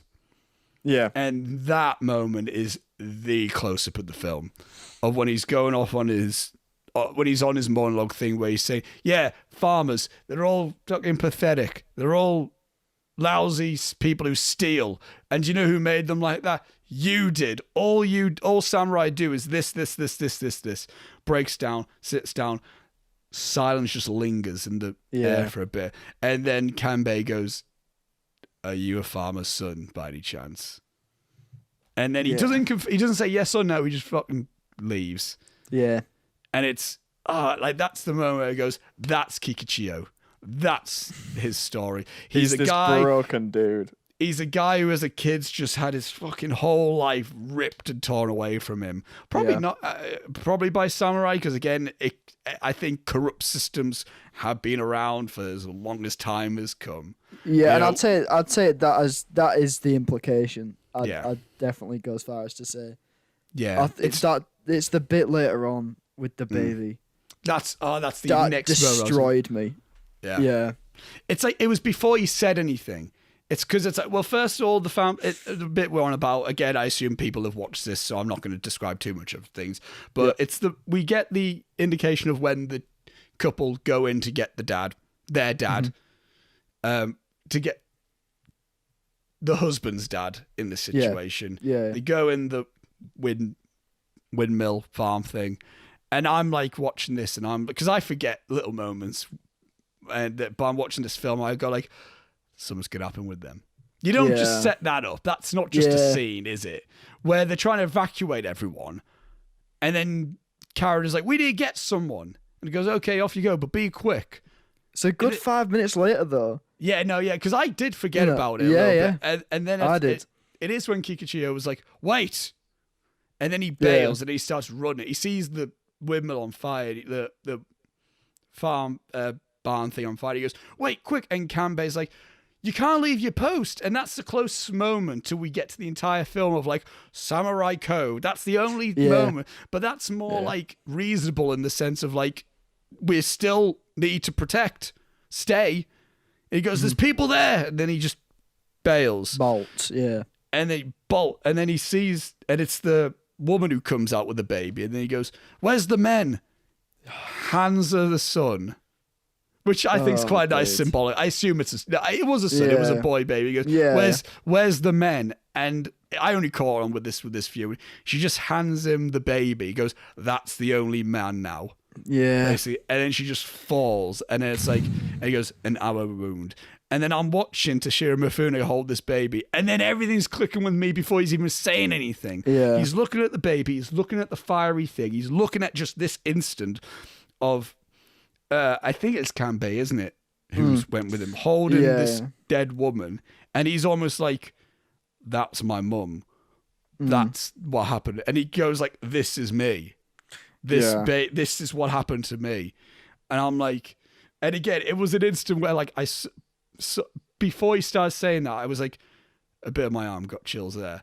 And then it went down this arm. And then this arm did the same thing. And then my whole body just eventually, I was just fucking just so head many. to toe goosebumps. Just like, it was, but it wasn't like an instantaneous thing. It was like a build up because it was like all these things clicking in my head of like, fuck.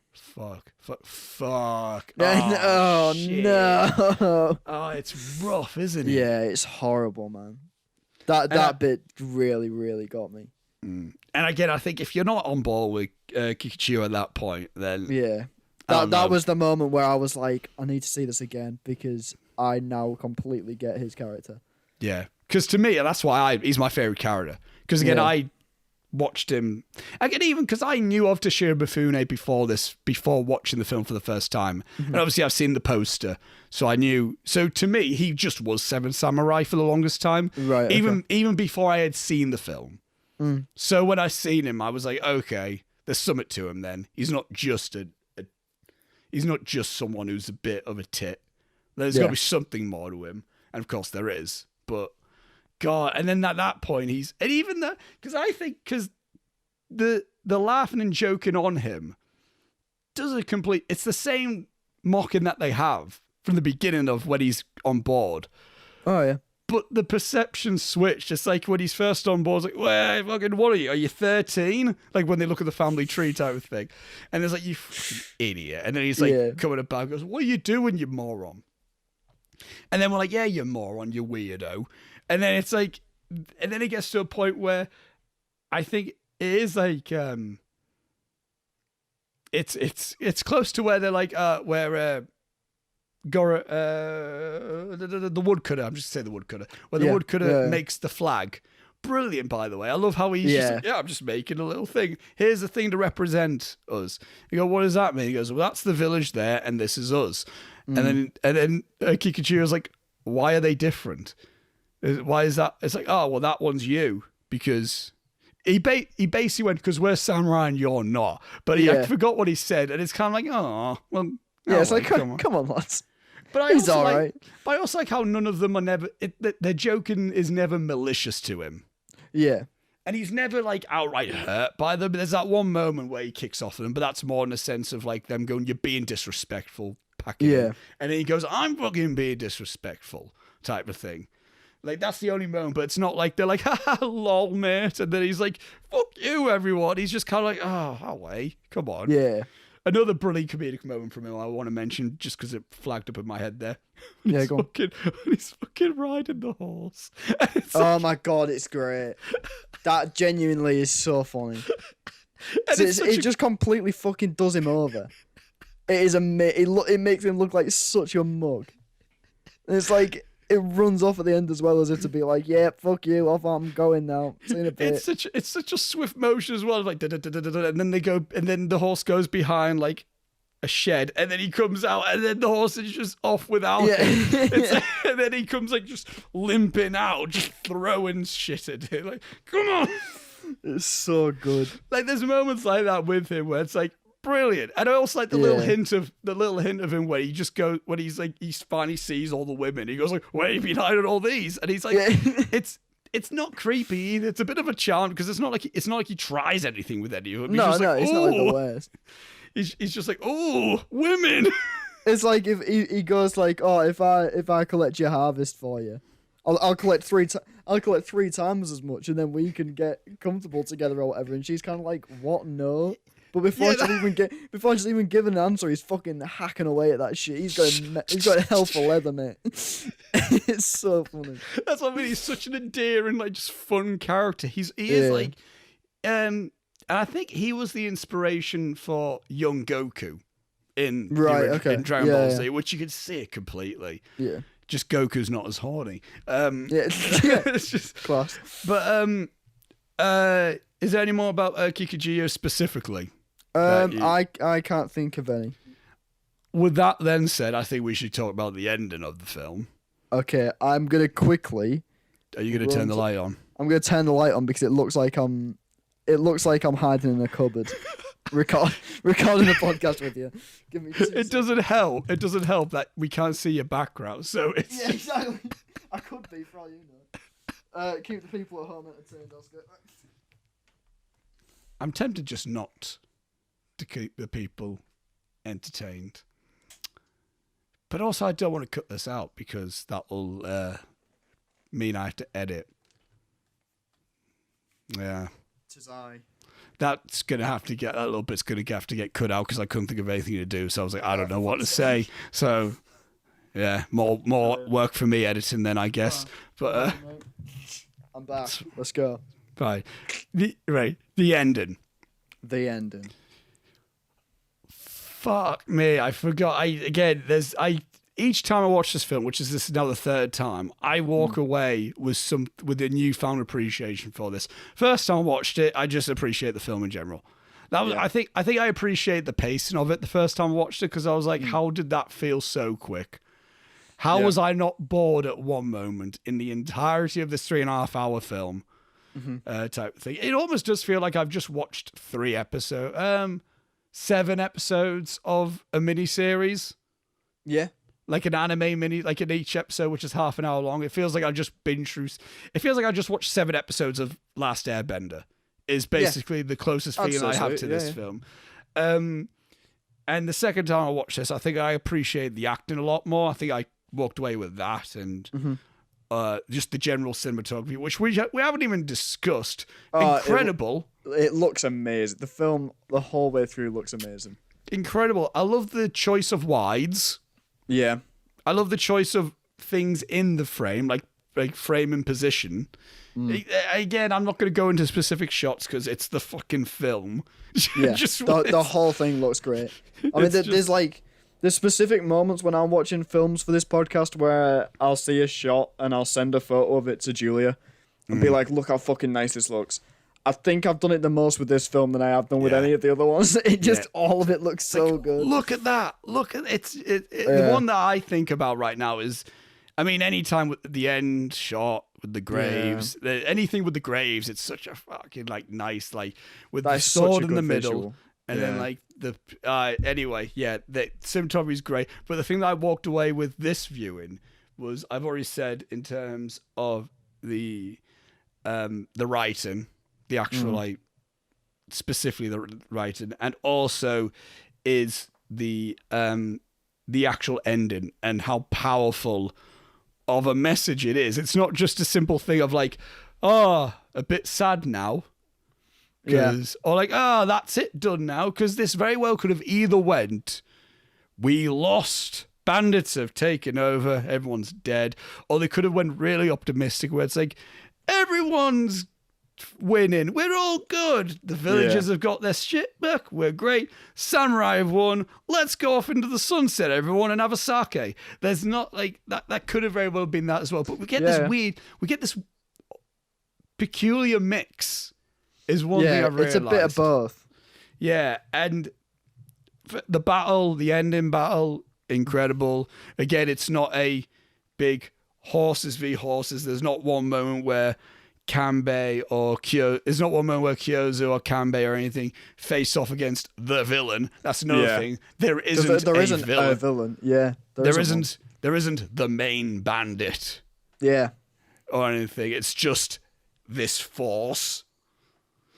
Which I was surprised about, to be honest. I'm surprised they didn't have a boss, so to speak, sort of thing. But I'm kind of glad, because I think that would have bogged it down so much more, and it would have taken away a lot of the relatability to it, I think. Yeah. Like there isn't a moment where Kanbei looks at the dude and he goes like, I know you.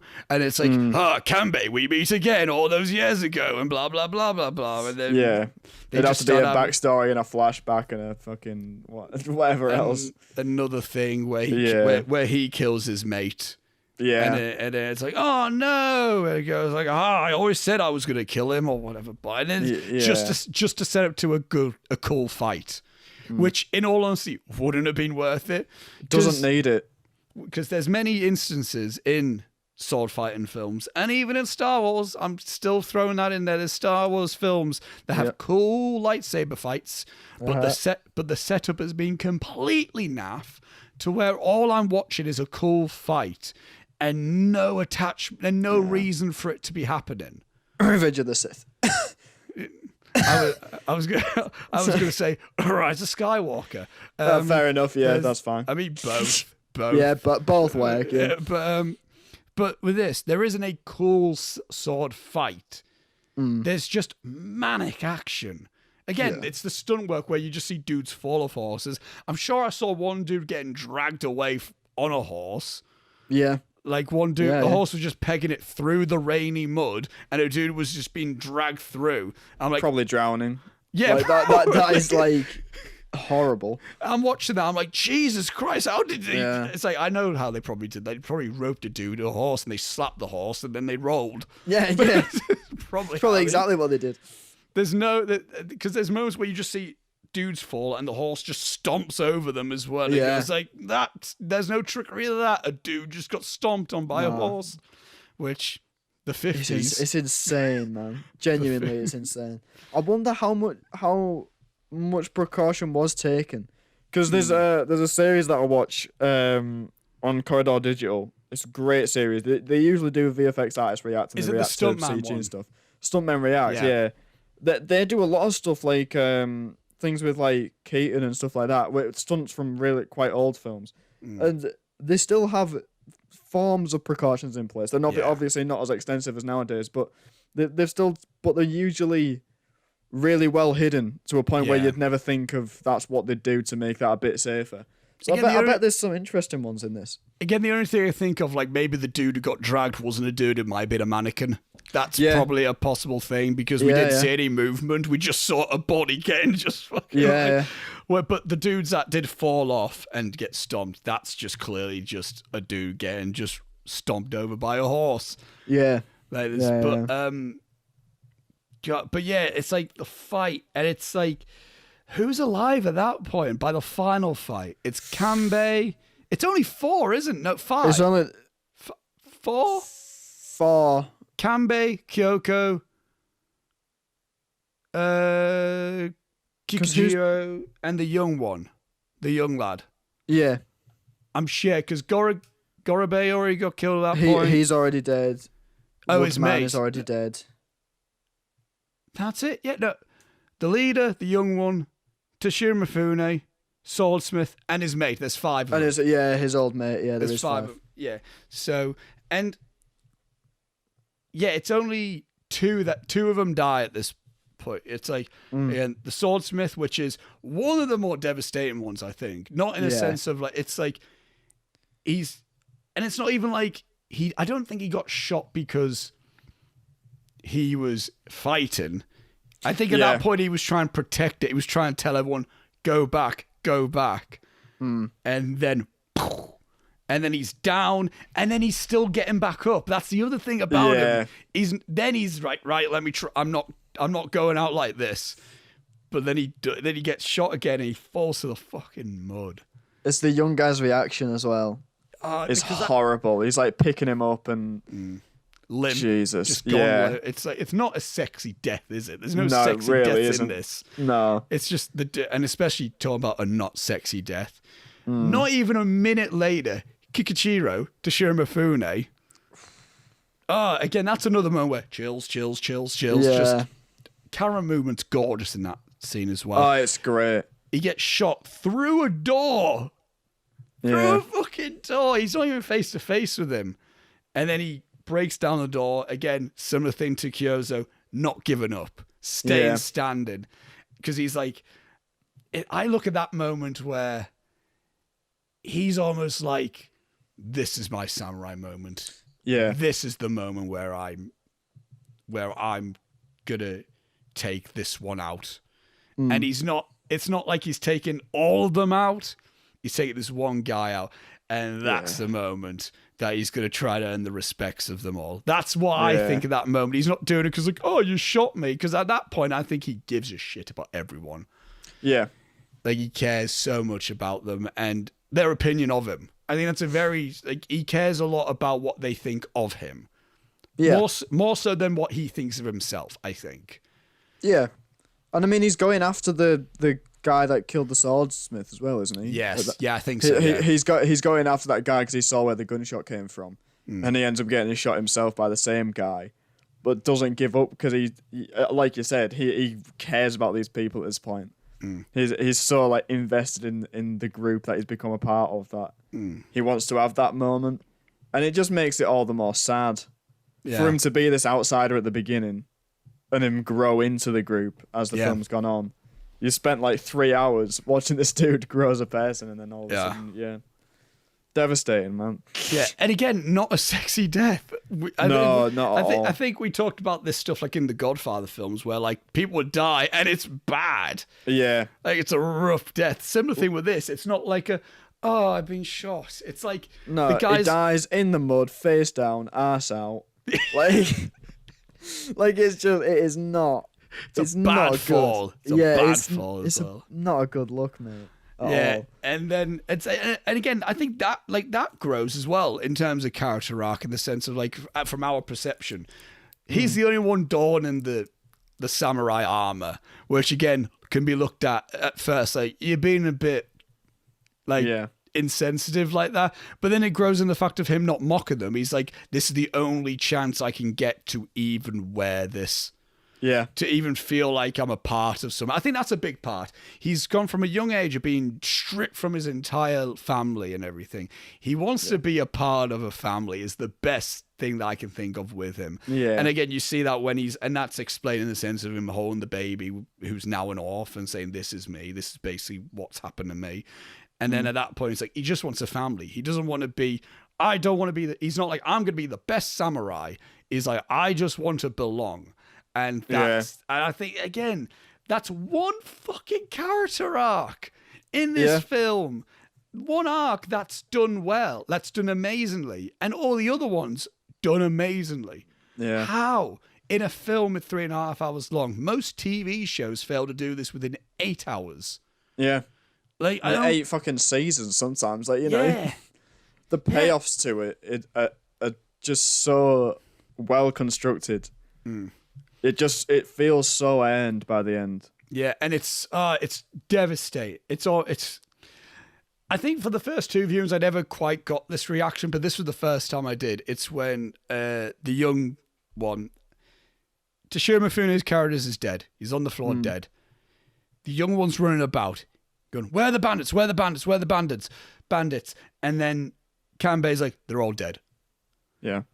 And then the young guy's just on the floor kneeling, bawling, just screaming. And for the first 2 viewings, I was like, that's a bit melodramatic for the sake of melodrama. But now I'm looking at it, I'm like, no, he's devastated because he's like, that's it, it's done, and he can't get his vengeance. Yeah. For like I don't think he ever had like a kill. I don't think.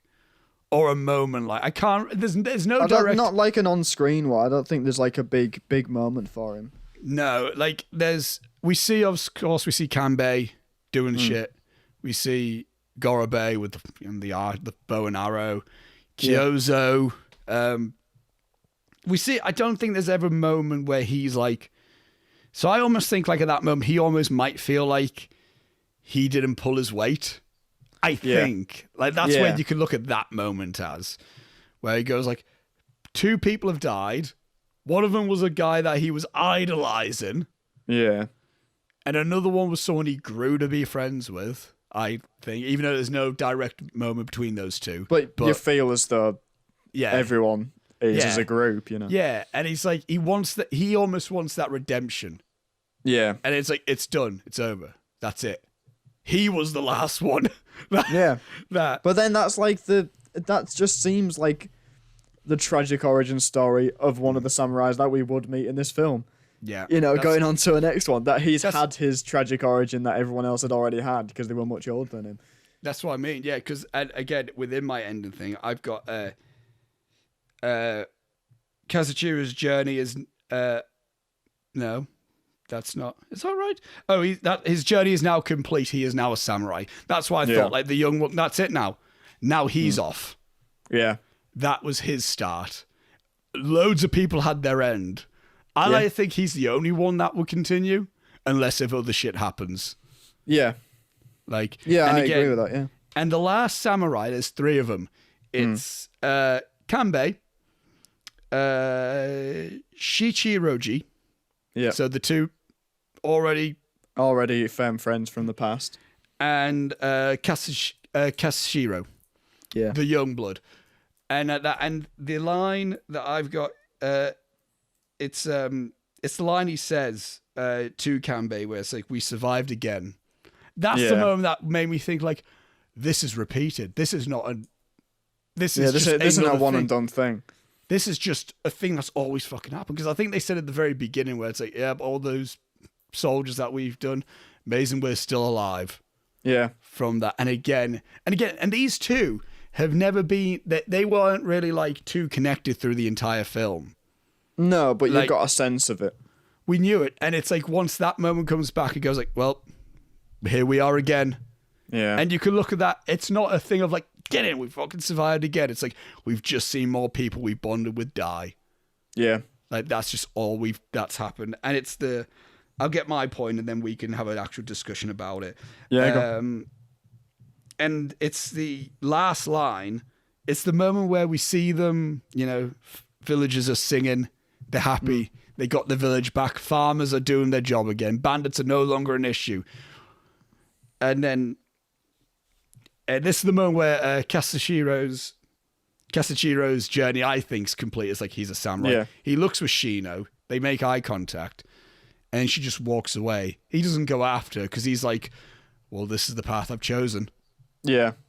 This Like can't that- be sort of thing. That's almost what he saw. He's like, I don't want to be a farmer. I want to be a samurai. So I guess this is it. I just have to deal with these feelings. Yeah. And that right off the bat, again, as you said, that's the right. Now let's see his films. Yeah. type of thing. That's your tragic origin story for a samurai. There it is. Yeah. You've done and it. And then as they're singing, the last line, again, I think I'm paraphrasing it. It's the farmers are the winners, not us. Turn. And then we see 4 graves. And the thing that really this is the moment that really actually clicked with me finally. I was like, oh, yeah. What did they gain?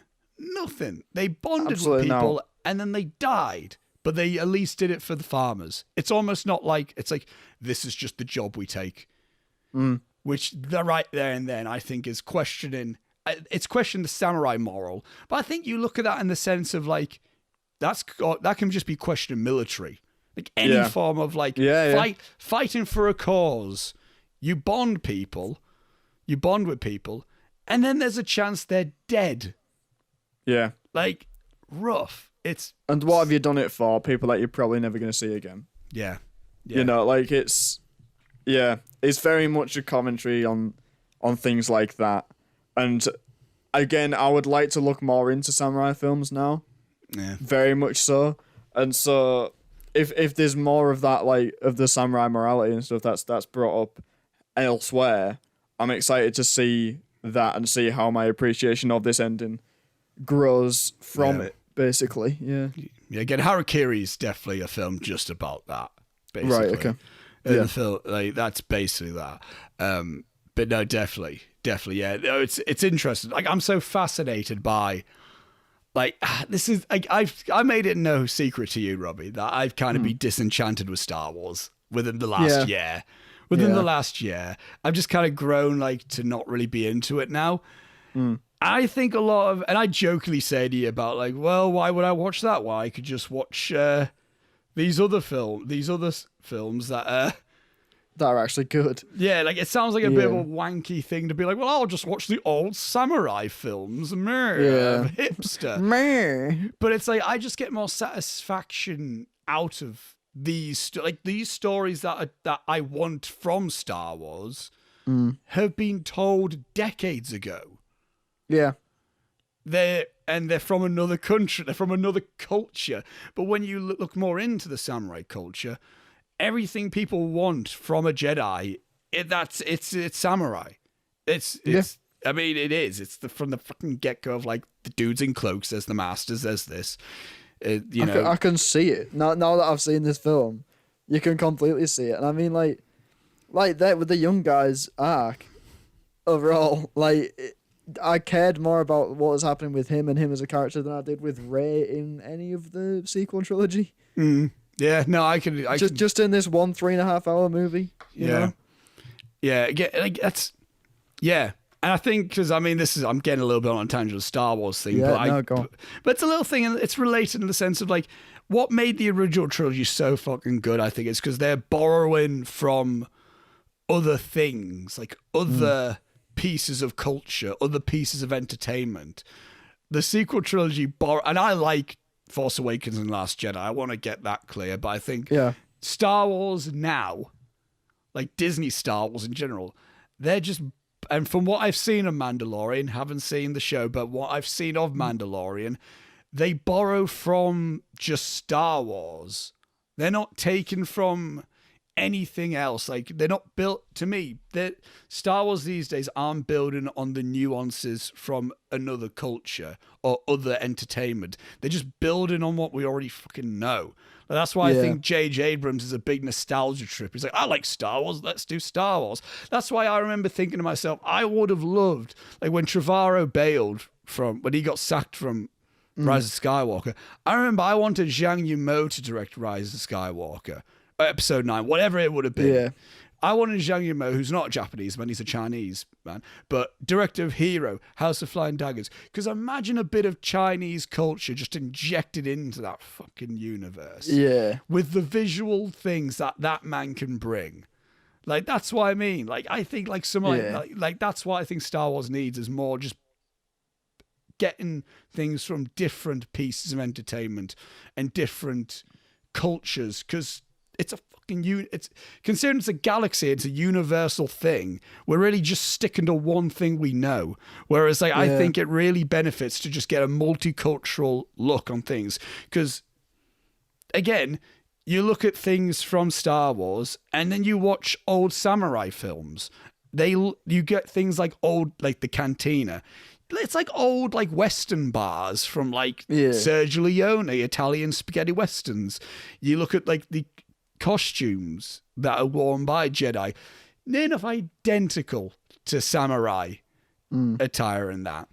And that's why I just think that just, like, I know, I just love exploring the Eastern culture in that sense. And I think Seven Samurai, because I did last week, I watched a bit more Kurosawa. For the first time, I watched Throne of Blood, Hidden Fortress, and Yojimbo, and I really like them. They're really good films, but there's something about this one, Seven Samurai, man.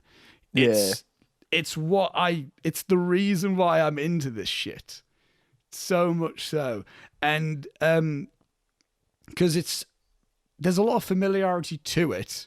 I think, like, just general character story types that I know just generally from life. From watching and read and shit, but there's a nice uniqueness to it, I think. Yeah, with overall, I'd agree. That almost brought a tear to my eye. that speech, that was excellent. But I agree with you on all of it, even in terms of I haven't seen any other Kurosawa films, but in terms of what you were saying about Star Wars, about it needing to take from different cultures and things like that. I mean, the prequels, that, like, if you see a prequel to a film series nowadays, it's just like, hey, remember this thing? Mm-hmm. Like in Rogue One, the you better watch yourself guy knocking shoulders with him. It's like, do you remember this from New Hope? Here he is before New Hope. It's like, all right, but who fucking cares? But like the prequel trilogy, I'm not defending them. They are dog shit. I'd like to make that very clear. They are not good movies, but at least they're something. No, I agree. Like, I agree. He's gone in a direction. He's taken inspiration from different things across the world, and he's ended up with this. It might not be good, but at least it's different and it's something new. Whereas the sequel trilogy, if it went for the age of the original trilogy actors that come back, literally could take place 2 days after the original trilogy, because it's the same galaxy. It's the same place. Nothing's changed in the 30 years since. Instead of it being called the Empire, it's called the First Order. That's the only difference. Like my again, a little bit of a, but like it's linked in a sense. But Last Jedi, like I've said this to you, I need to rewatch those films. By the way, with now the trilogy's over, because I haven't seen Last Jedi since 2017, if I'm being honest. Right. Okay. But I remember watching Last Jedi, and the thing that got me hooked to that fucking film, I watched that film ended, cinema, out of it. I was like, this is what I fucking want from Star Wars, because this was a year after Rogue One.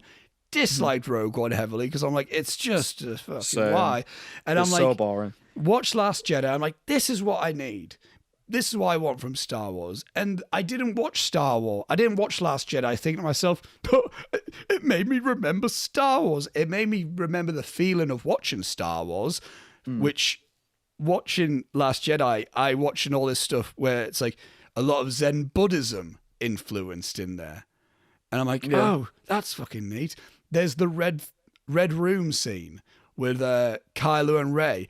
And I'm watching that. I don't know if Rian Johnson meant for this to be a thing, but I'm watching that scene, and it's just making me think of the scene in Last Airbender, the show, with Zuko and Aang fighting off the Fire Nation together. Yeah.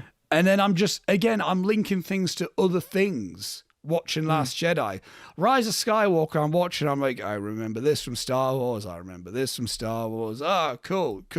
How fucking mint would it have been if you're watching Rise of Skywalker and they introduce a new character, I don't know who, a new character, and it's just someone that resembles Toshiro Mifune from Seven Samurai. They're not borrowing a character type from the original films or anything else we know. They're not just doing Gail Finn.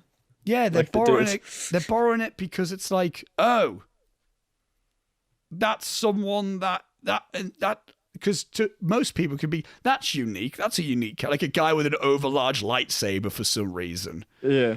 Or like a giant weapon for no reason. And he can kind of, or like if Rey was like that. Because, I mean, there's things in Rey that's very much so like that. Yeah. Like her character archetype. But she just kind of becomes... just insert new protagonist here, where there's no, but like that's why, and I think that says a lot in the sense of, for a film like Seven Samurai, how it's still, I mean, we say this a lot with other things. This is so timeless of a film, I think. And the fact that Seven Samurai is 3.5 hours, the fact it's old, from the 50s, in black and white, and foreign, should not be a thing to turn off anyone. In fact, I would not want it if it was any shorter. I would not want it if it wasn't authentically Japanese. I would not want it if, honestly, if it was newer. It would have just, I don't know why. If it was if the film was newly made, I don't know, some of the charm to it wouldn't still be there. Yeah. And even if it was like in color, I don't know. I think I like it in black and white better. I agree. I couldn't see this film in colour. No. It'd lose the effect. That's what I mean. Just something about it. It's like everything. Again, I said it with 12 Angry Men. I'm saying it with this one. It's a perfect film. I can't think of anything to change about it. It is the perfect storm of cool shit. Exactly. It's exactly what it is. Do you know what it is? Do you know, like, it's almost like a thing where this is a good way to try to get people into why people might like anime or manga fiction. Because a lot of people have this conception about that stuff. And it's almost like, watch Seven Samurai. You'll like it. You know all those emotions you felt? Excitement, humor, romance, a little bit of that in there. Just all these feelings. Yeah, that's what the best anime can do for you. So that's what I'll say with that as well. So, because some of the best fucking anime that I like gives me all those feelings. They could get a bit much. There's a lot of anime that's corny and cheesy, but there's a lot of samurai fiction which is silly and mental, and that they're fun in their own right. The Lone Wolf and Cub films, ridiculous, but that's what they're there for. The film that inspired Kill Bill, Lady Snowblood, really ridiculously hyper-violent. Like, there's a moment where really class film, I love the film, but there's a moment where Lady Snowblood, like, slices some dudes, they stop, their bottom torso just falls, because I think they're being hung up or something. The bottom torso just falls, and then they're there, and then just blood like, bright red blood, just gushing. And it's silly, it's stupid, but but that's based off a manga as well, so that's obviously meant to be more comic booky. But again, that's another thing. I think this is a good entry point to Samurai, and I'm glad this is your first proper go at it, because I'm not sure if you will find a better one. Yeah. But you've just got all the world opened up to you in the sense of, like, right, so if you're into this, if you're into this element of Seven Samurai, then you'll like this film. But if you're into this element of Seven Samurai, you'll like this film. That's like what that is, as opposed to like, again, this is the best one. I don't think there's a better one, although a lot of people think the film Harakiri is the better one. There's always a debate with those two films, but Right, okay. where Harakiri is more dramatic, this has got a bit more. It's Fun. varied. It's got a bit more fun. Kurosawa is more of the fun action director of a lot of them. Kobayashi is more of like a serious samurai director, which Right, okay. excellent variations, but depends which one you're in the mood for. That's my final thoughts on Seven Samurai. Otherwise, it's going to be ridiculously much longer than it should be. Final wrap-up thoughts, Robbie. Completely agree with everything you've said. I'm just like, Julia messaged me and asked me how it was after I'd watched it, and literally the only way that I can describe this film, seeing it for the first time and experiencing the laughter And the sadness and the drama and the romance and everything about it, it's rewarding is the only word I could use to describe it. It is one of the most incredibly rewarding film watching experiences I've had in a very long time. I just loved it, and I can't explain why particularly, but it's just got everything that makes a big epic story all just there in a little 3.5 hour bundle. And it is a bit, it is a lot. Like I'll say that to anyone who's going to watch it for the first time. It's a lot to get invested in, but it's so easy to get invested in once you've taken that plunge into watching it in the first place. So if you want just a really good, fun, heartfelt, rewarding experience watching a movie, this is it completely. It would be my final thoughts. Yeah, no, little tags on from that. It is literally that. It's one of the best films to watch. Like, I would love to. I don't know who we can get. We need to get some people to watch this with us, Robbie. Oh, completely. We need. We need to get. This needs to be a film that it's like, fucking, come on, we're watching some, do this. Because I do, like I said, like, I think that, like, it's not, this isn't the reason, but films like this and stories like this are the fucking reason why I want to make a film. Yeah. In all honesty. Like, it's not this film specific, but man, like, there's films that are the reason why people want to make films, and this is just it. You may have never watched it, but you watch this film and you go like, these are the stories I want to make. Yeah. Like, it's completely just fucking great. And another little added point, because this is something I did want to say about but before I forget it, we were on about Toshiro Mifune's close-up monologue. Yeah. We said about Dog Day Afternoon how, like, if you just want to get my attention into or any of our attention in terms of you're auditioning, an actor audition, you just want to do a scene and you should do the Dog Day Afternoon scene where Pacino's on the telephone. Yeah. Here's another one I had to list. Here's another one. Throw it in. That Toshiro Mifune scene in Seven Samurai. Fuck, it's one of the best scenes, I think. Yeah. But yeah, anyway. If they do auditions for the crime dramas at Production 2 and anyone's listening to this, do this. Do this scene. Al Pacino, Toshiro Mifune. Yeah. Either of them two and you've got it. You've got the role. Great shit. That's if either of us get picked. But who's to say? I'm looking forward to exploring more samurai cinema with you. Yes. Robbie. I'm excited. Might have to do another separate segment entirely about that. But that'll be something that's just something that popped in my head there. Yeah. That'll be something I'll think about it and discuss with you Good shit. at some point. But anyway, let's move on, Robbie. From we haven't done a lengthy discussion like that since, like, we haven't. Since Deer Hunter wasn't even that long. Since, like, wasn't even that lengthy. I mean, Apocalypse Now. I was gonna say this has got to be the longest one since Apocalypse Now. Dog Day Afternoon. I think Dog Day Afternoon was a fucking long one. That was a hefty one.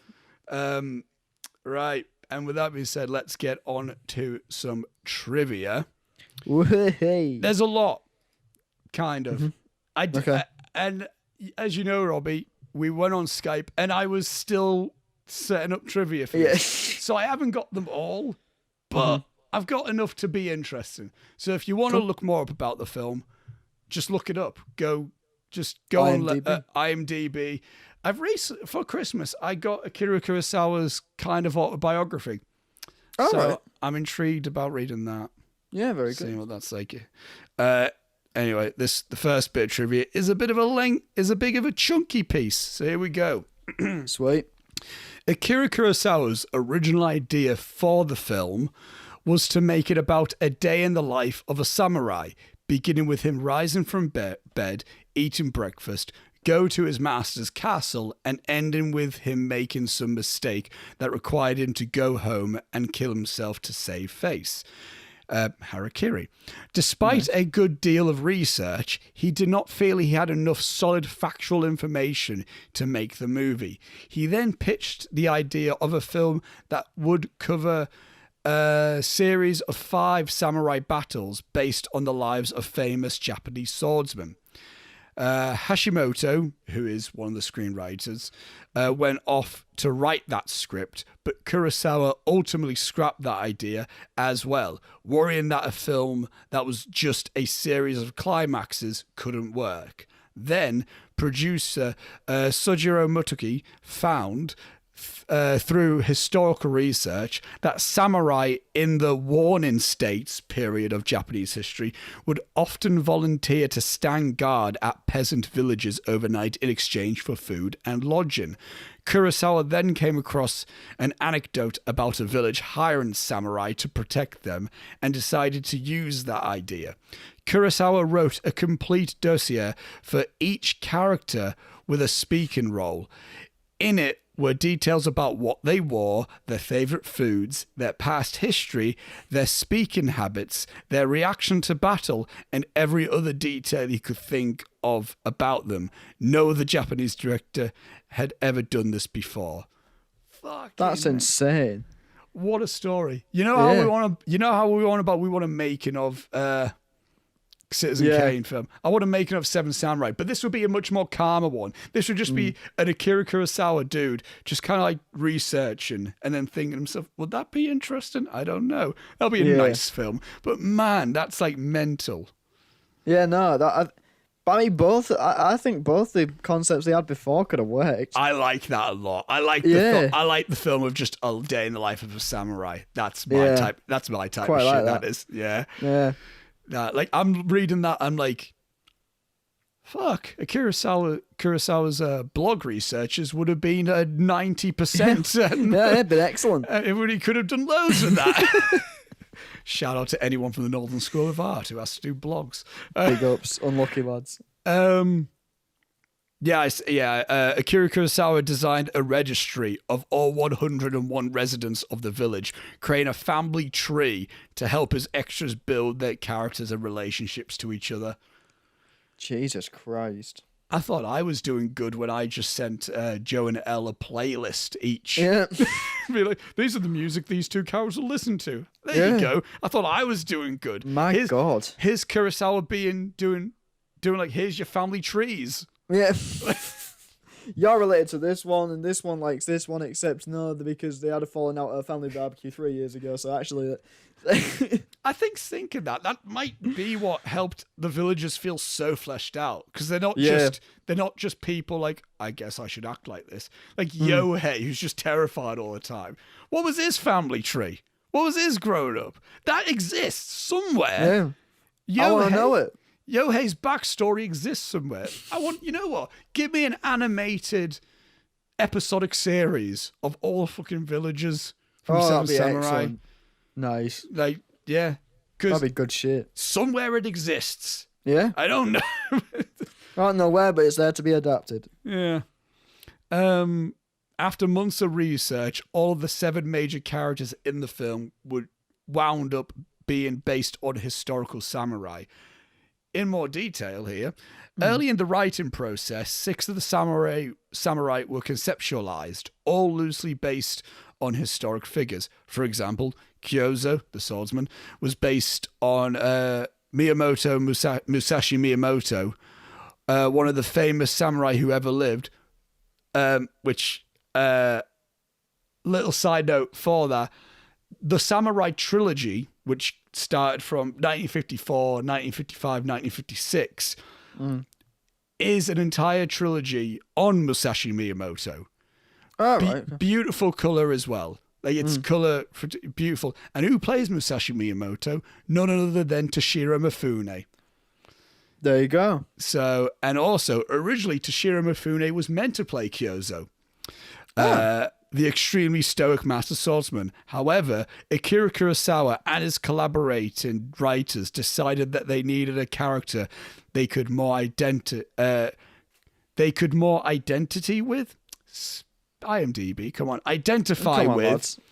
Decided they needed a character they could more identify with who wasn't a fully fledged samurai. So Kikuchiyo, I've just been saying it. The character Toshiro Mifune was created, so he was made for Mifune. Since Kikuchiyo didn't have an historic basis, Mifune was allowed to do an unprecedented, for a Kurosawa film, amount of improvisation for the part. So a lot of it was just, him. Yeah, That's quite cool. I like that a lot. So the 6 samurai were mainly based off already established historical samurai figures, which might be why we're thinking to ourselves, a standalone film probably exists for him. A standalone. They're not standalone films. They're history. Yeah. They're the stories of people who lived. Yeah. Which Kurosawa just basically made an Avengers for real life samurai. That's actually really kind cool. of mental. Yeah, that's sick. Which actually makes sense when I say that Mifune's character is just the 7th Samurai arc. Like, because he only exists as a character for 7 Samurai. That's really cool and interesting. Yeah. Actually. I like that. Makes me do really want to research each individual samurai, actually. Yeah. Because I wanted to get Musashi Miyamoto's book. Funny enough, Musashi Miyamoto, who was also a Japanese philosopher as well, insane. I wish I was born in those time periods where it's just like I could be a samurai and then just talk wisdom. And then that's my life set. And then that's my life set. I don't need a degree or anything. I mean, it would be much more difficult. I wouldn't have any of this shit, but you know. Yeah, I say this shit as in my room, not I wouldn't have the 7 samurai in my life. Won't have any of these dickheads. Fuck you, Denzel. Is that Ethan Hawke? Was Ethan Hawke in that film? Yeah, he's like a doctor or something. That's also a gunslinger man.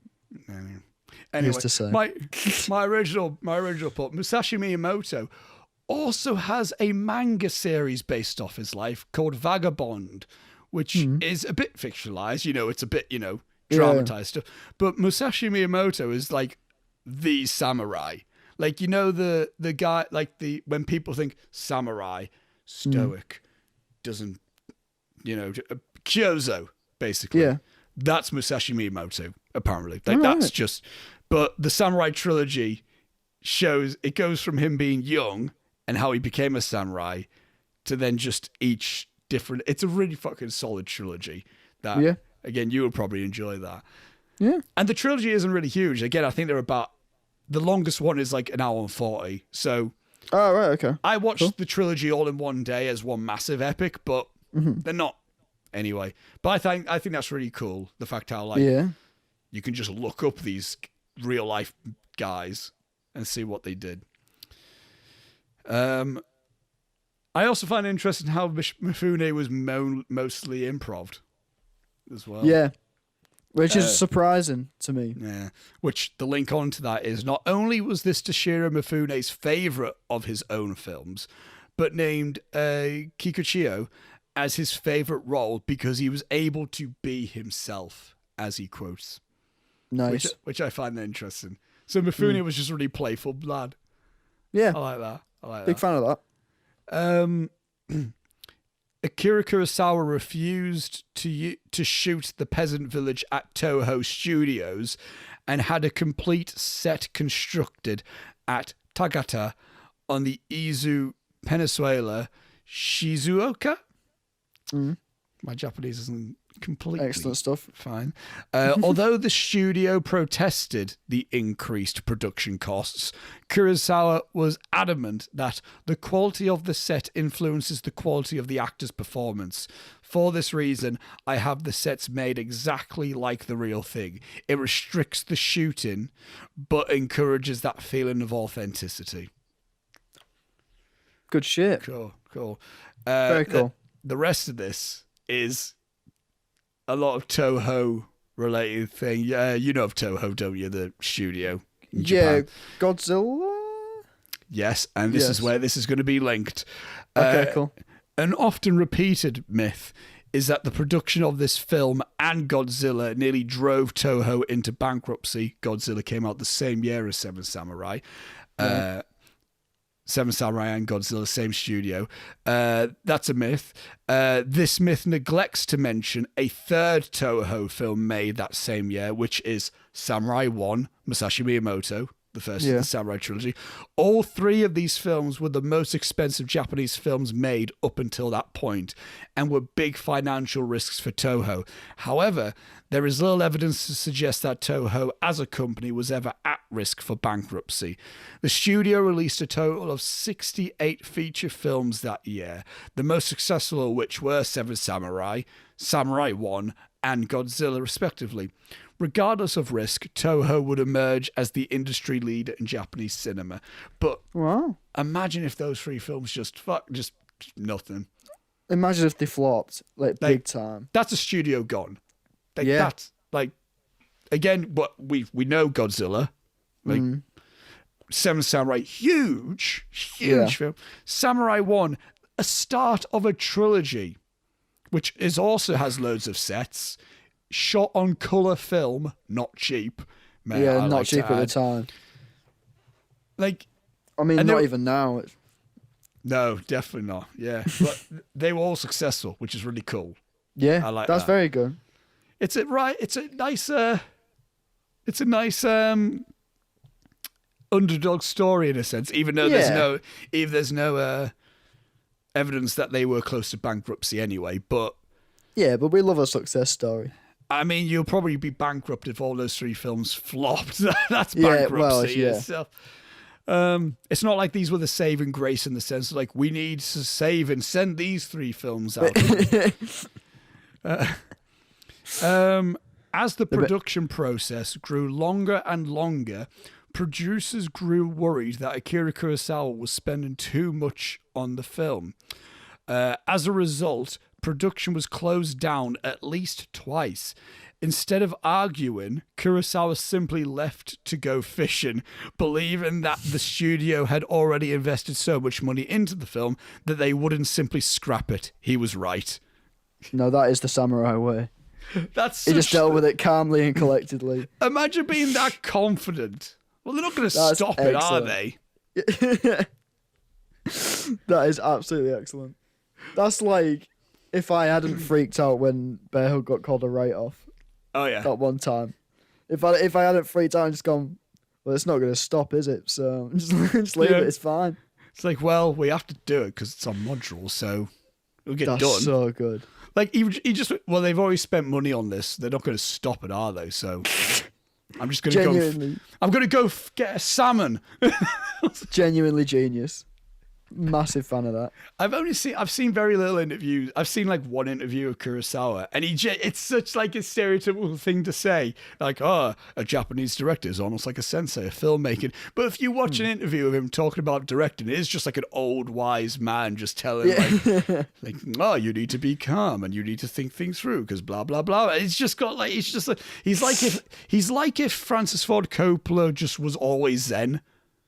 Right. So he's everything I've seen of him, he's always happy, but he's always in a state of calm. Why would I imagine? Why would I imagine if this was the situation? This is the situation. Apocalypse Now. If Kurosawa did Apocalypse Now, he probably would have been oh, it's fine, be okay. Yeah, it'll all work out in the end. That's basically what this is, I think. Yeah. Good shit. No, it's great.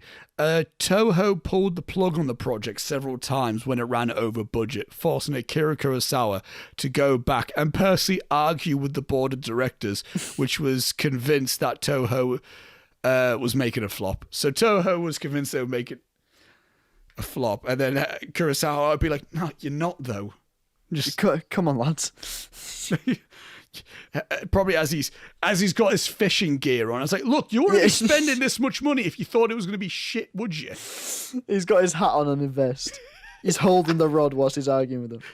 He's like Toshiro Mifune, but with instead of a samurai sword, it's a fishing rod. Yeah, yeah. It's like, look, Lads, it's gonna be good, all right. just leave it. Seiji Miyaguchi, who played the samurai Kyozo, had not touched a sword at all before this movie. Editing and careful cinematography were both used to give the impression that he was a master. But I think that just makes they it even nailed more, it. I mean, I think that makes it more like, so the editing and cinematography is just one of the best ever. Yeah. Like, right off the bat. It's just class. Like, how does that work? It's like, you could have fooled me. He could, I would have thought he was he would have been doing it since he was young. I'm a kendo champion, like a motherfucker, me. No, he never touched the thing. But that's another thing with, I suppose, the casting. They were so confident in this guy's ability to play that character because he'd be that good as the character. It didn't really matter if he'd used a sword or not. We can cut around that, don't worry. Exactly. Yeah, good shit. Akira Kurosawa did not get along well with Yoshio Inaba, who played Gorobei, deriding him and yelling at him for most of the shoot. Although Inaba appeared in a minor role in Kurosawa's Throne of Blood 3 years later, he apparently found the experience of shooting this film so stressful that he limited the amount of film work he did after it. Jesus. Wow. Again, you wouldn't have got it. I thought everyone would have gone. I thought everyone same. would, but no. Gorobei, of all the ones. Yeah, he's like the nicest bloke But in the film. But yeah, who's to say? Was he his Brando? Possibly. Did Gorobei turn up not knowing the lines? He's like, right, listen, mate, right, Inaba, I need you to come in ripped, just fucking ripped, and just a big beard. Shredded and hair to the floor. Yeah, off you go. Comes in, short, stubby, and he's just got a bit of facial hair. And it's like, mate, what the fuck is this? Well, at least you've learnt your lines. He looks at him like, well, at least I've what now? lines as in, Yeah. Jesus Christ! why did I make that joke in Apocalypse Oh Now? God! I could have made that so easily. I could have made that. It's like Francis being like, Marlon, why? So go through your lines. And then he's like, what? And then Dennis Hopper is like, do you mean these lines? And that's your one impression a week. And it's not even from this film. Realistically, I'm not going to do an impersonation of this film because then I'll get cancelled. Yeah, you'd be a racist. So for you to do an impression of Dennis Hopper sniffing cocaine is absolutely fine. It's fine for this week, mate. You've nailed it. Shortly before filming of the battle sequence began, heavy snow fell, which meant the crew had to water down the set in order to melt the snow. That, plus the scripted plan to shoot the sequence in a dramatic torrential downpour, meant that the cast was working in deep, thick mud. Because it was the dead of winter, the mud would often grow frozen, leaving the cast in their period-accurate sandals, freezing as they try to carry out the action. Akira Kurosawa himself, who stood in the mud with his actors, apparently grew so cold that he started to lose his toenails. Oh, that's horrible.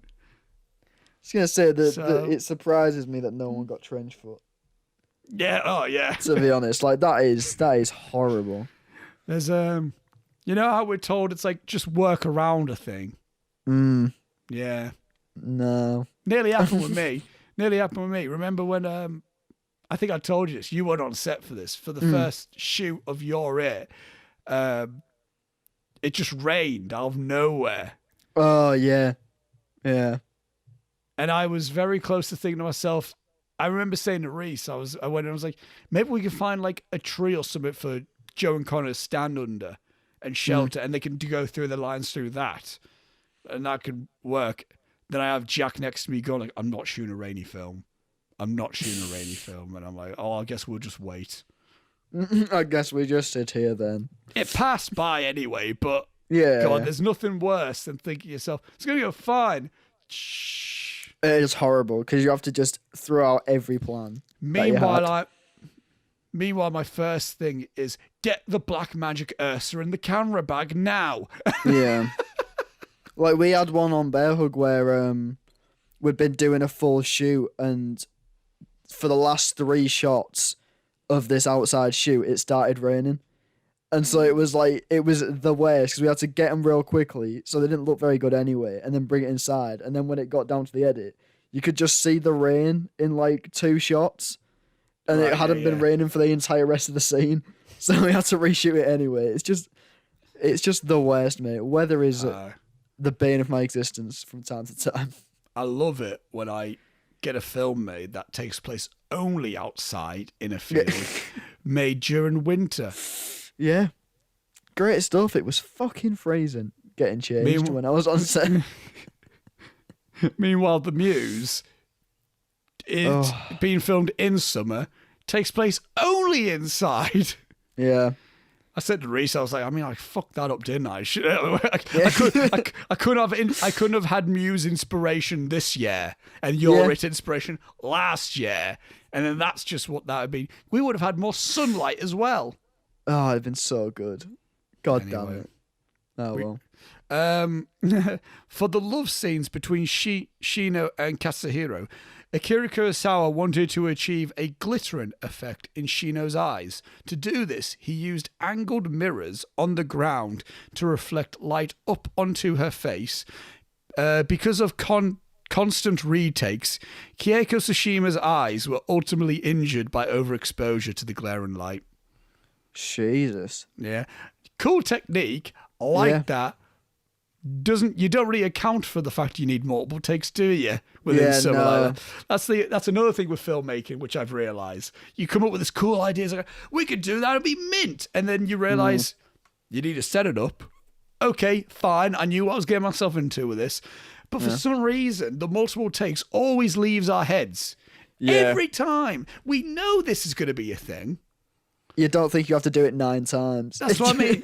We know this is a thing. We understand this is the whole point of it. Yet we're like, we can get the whole film done in a day. It'll be fine. And then we're doing it. And we're like, we still need we've only done a quarter of the film, mate. Now we need to do this thing. What does that need? The gimbal. Shit. Shit now. Now I need to balance the gimbal.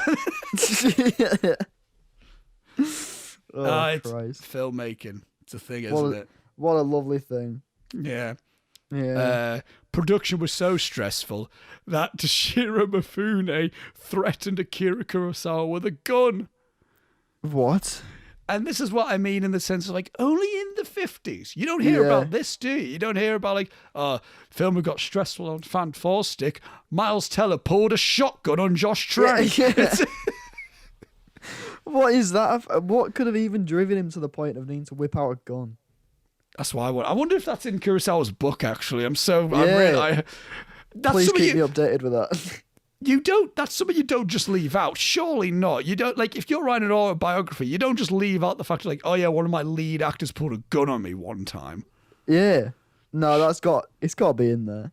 Sure. But yeah, I think there was another thing where Werner Herzog and Klaus Kinski, I think that's the actor's name. I think on Aguirre Wrath of God, which I haven't seen yet, I think Werner Herzog got so stressed at Klaus that he had a gun to Klaus's head to be like, do the fucking lines. Jesus Christ. Yeah, so that was the 70s. What was going on? What were these people? I mean, cocaine probably at that point, but what was the 50s? I mean, no rules, I guess. less Yeah. roles in filmmaking. Jesus. That's I like- insane. I like to think Mifune had the gun hidden in his sword. Like, I forgot the name of it. In the sheath. Sheath, yeah, the sheath. He Oh, just yeah. like had the gun in there, like like the fucking like in some like in Hot with the golf clubs. It's just Yeah, that, but it's with, just like, attached to the end of it. It's got a sword attached to the end. you thought it was one weapon, but now it's this. But Wait. stupid. Taped. It's got like sellotaped to the side. Not even it's taped. It's not even attached, it's just taped. Much more inconvenient to Shiro, mate. What you doing? Yeah, yeah. And I think that's what Kurosawa did to Shiro. What you doing, mate? Come on. Yeah. Mate, can you see I'm trying to fish?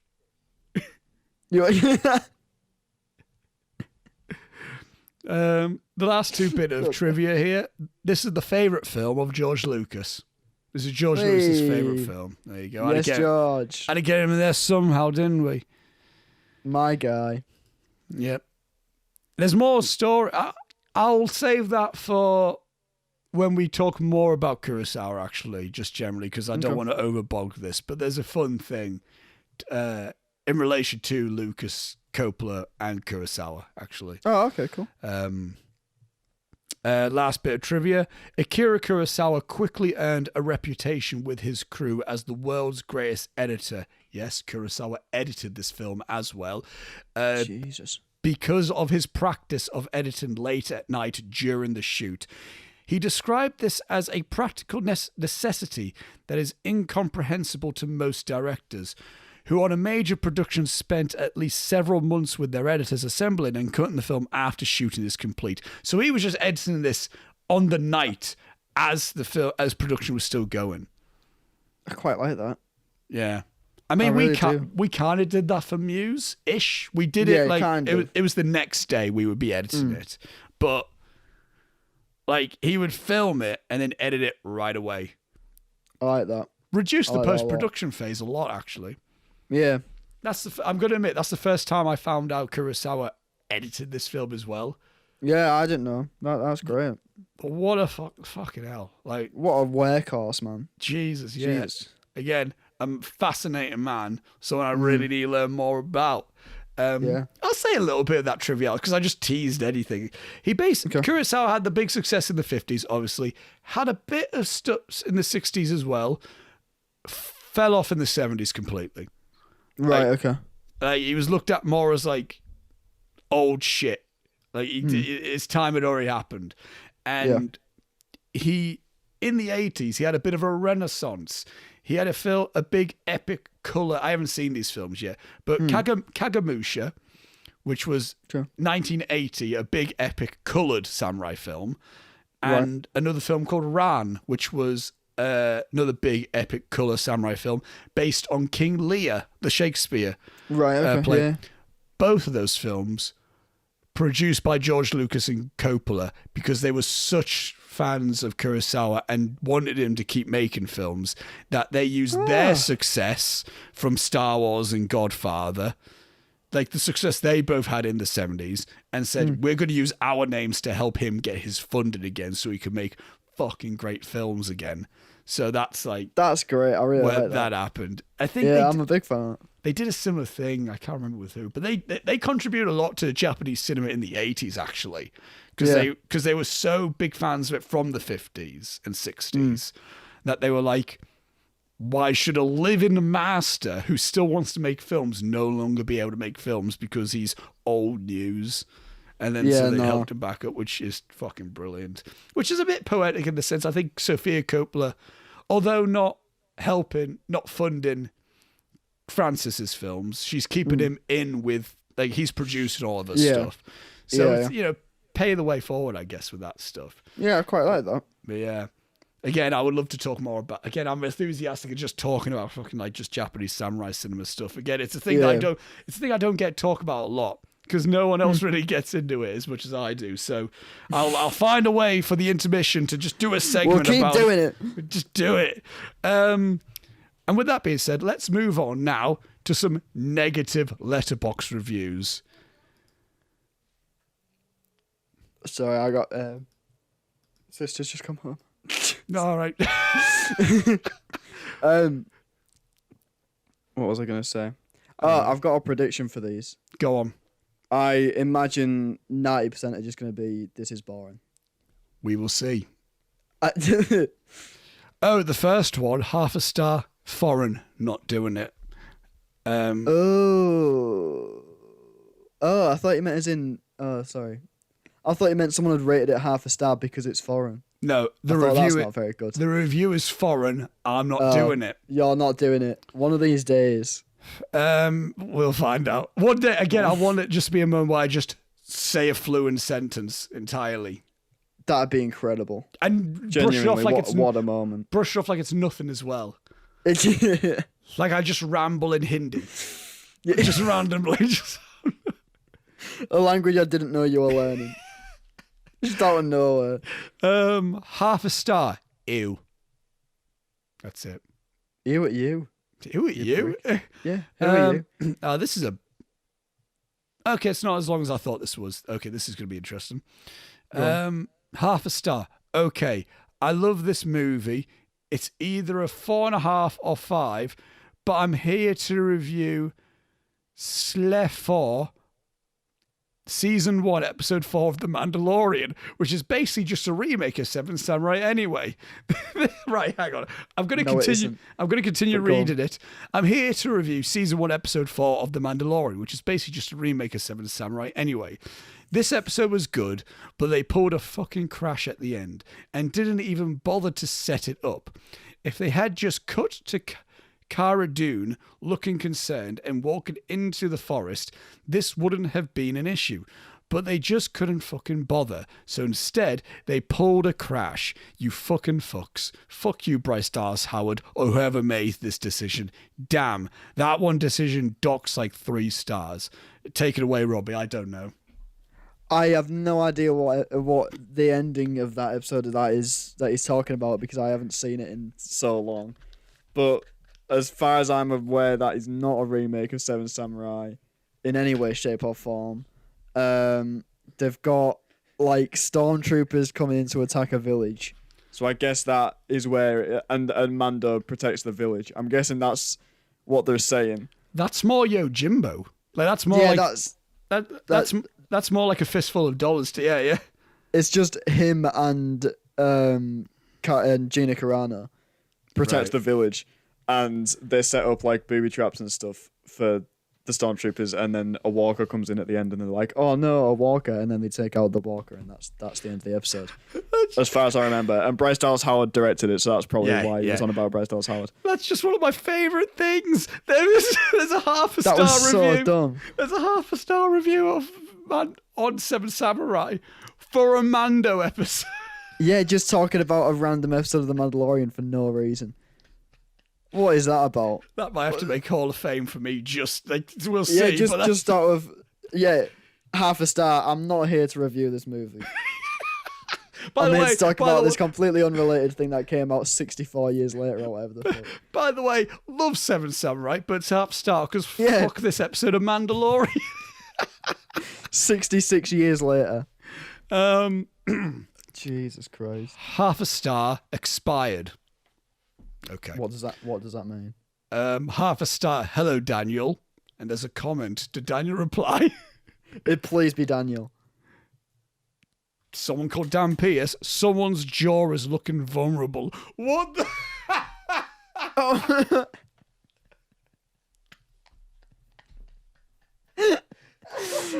That is so good.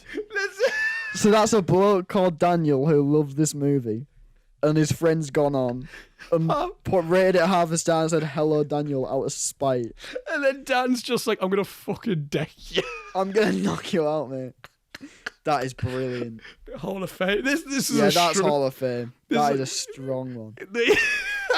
That's something Lewis and I would do. I don't think I told you about this. I just started reviewing Christmas films this year, but just to slag off Lewis for his shit Christmas opinions. So I would watch them, and I would be like the film, but just so everyone knows, Lewis thinks this, fuck Lewis. And then Lewis would just be like... You know what, mate. I'll make that the end. I'll read that at the end of this whole thing. I've got a message for someone.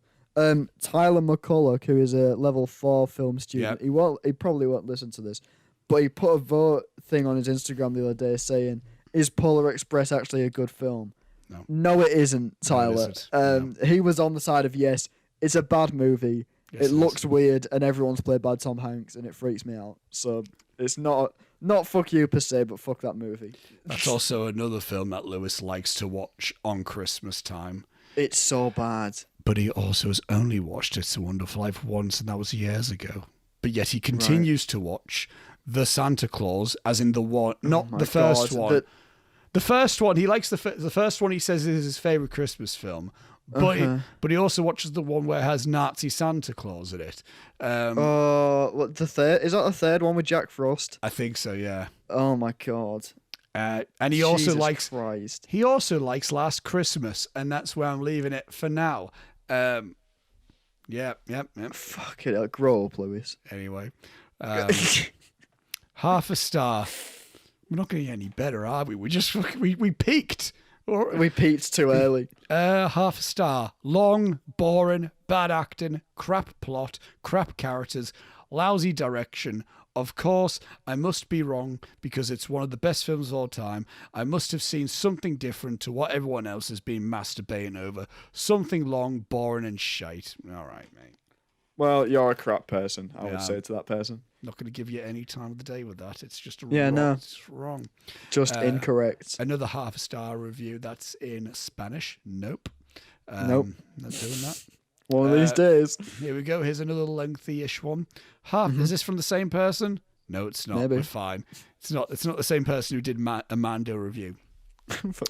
Half a star. The movie is very long, and not because a lot happens, but rather due to the unforgivable length and drawn-out scenes. It might have been an applauded strategy back in the day when going to the cinema was expensive. ?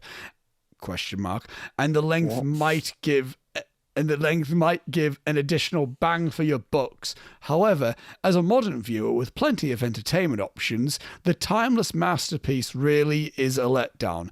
I'm sure a lot of the viewers of this movie are able to trick themselves into believing this is a masterpiece due to various reasons, but the fact is that the vast majority of today's audience would regret spending their time watching this, and I am certain the rating is heavily inflated due to only a certain type of people are going to watch it. Also, being such a long endeavour, the cost-sunk mentality and or the Emperor's clothing effect probably kicks in for most film critics / enthusiasts. Right, here's my. There's 2 comments on this. I'll read that and then I'll get to my thing here.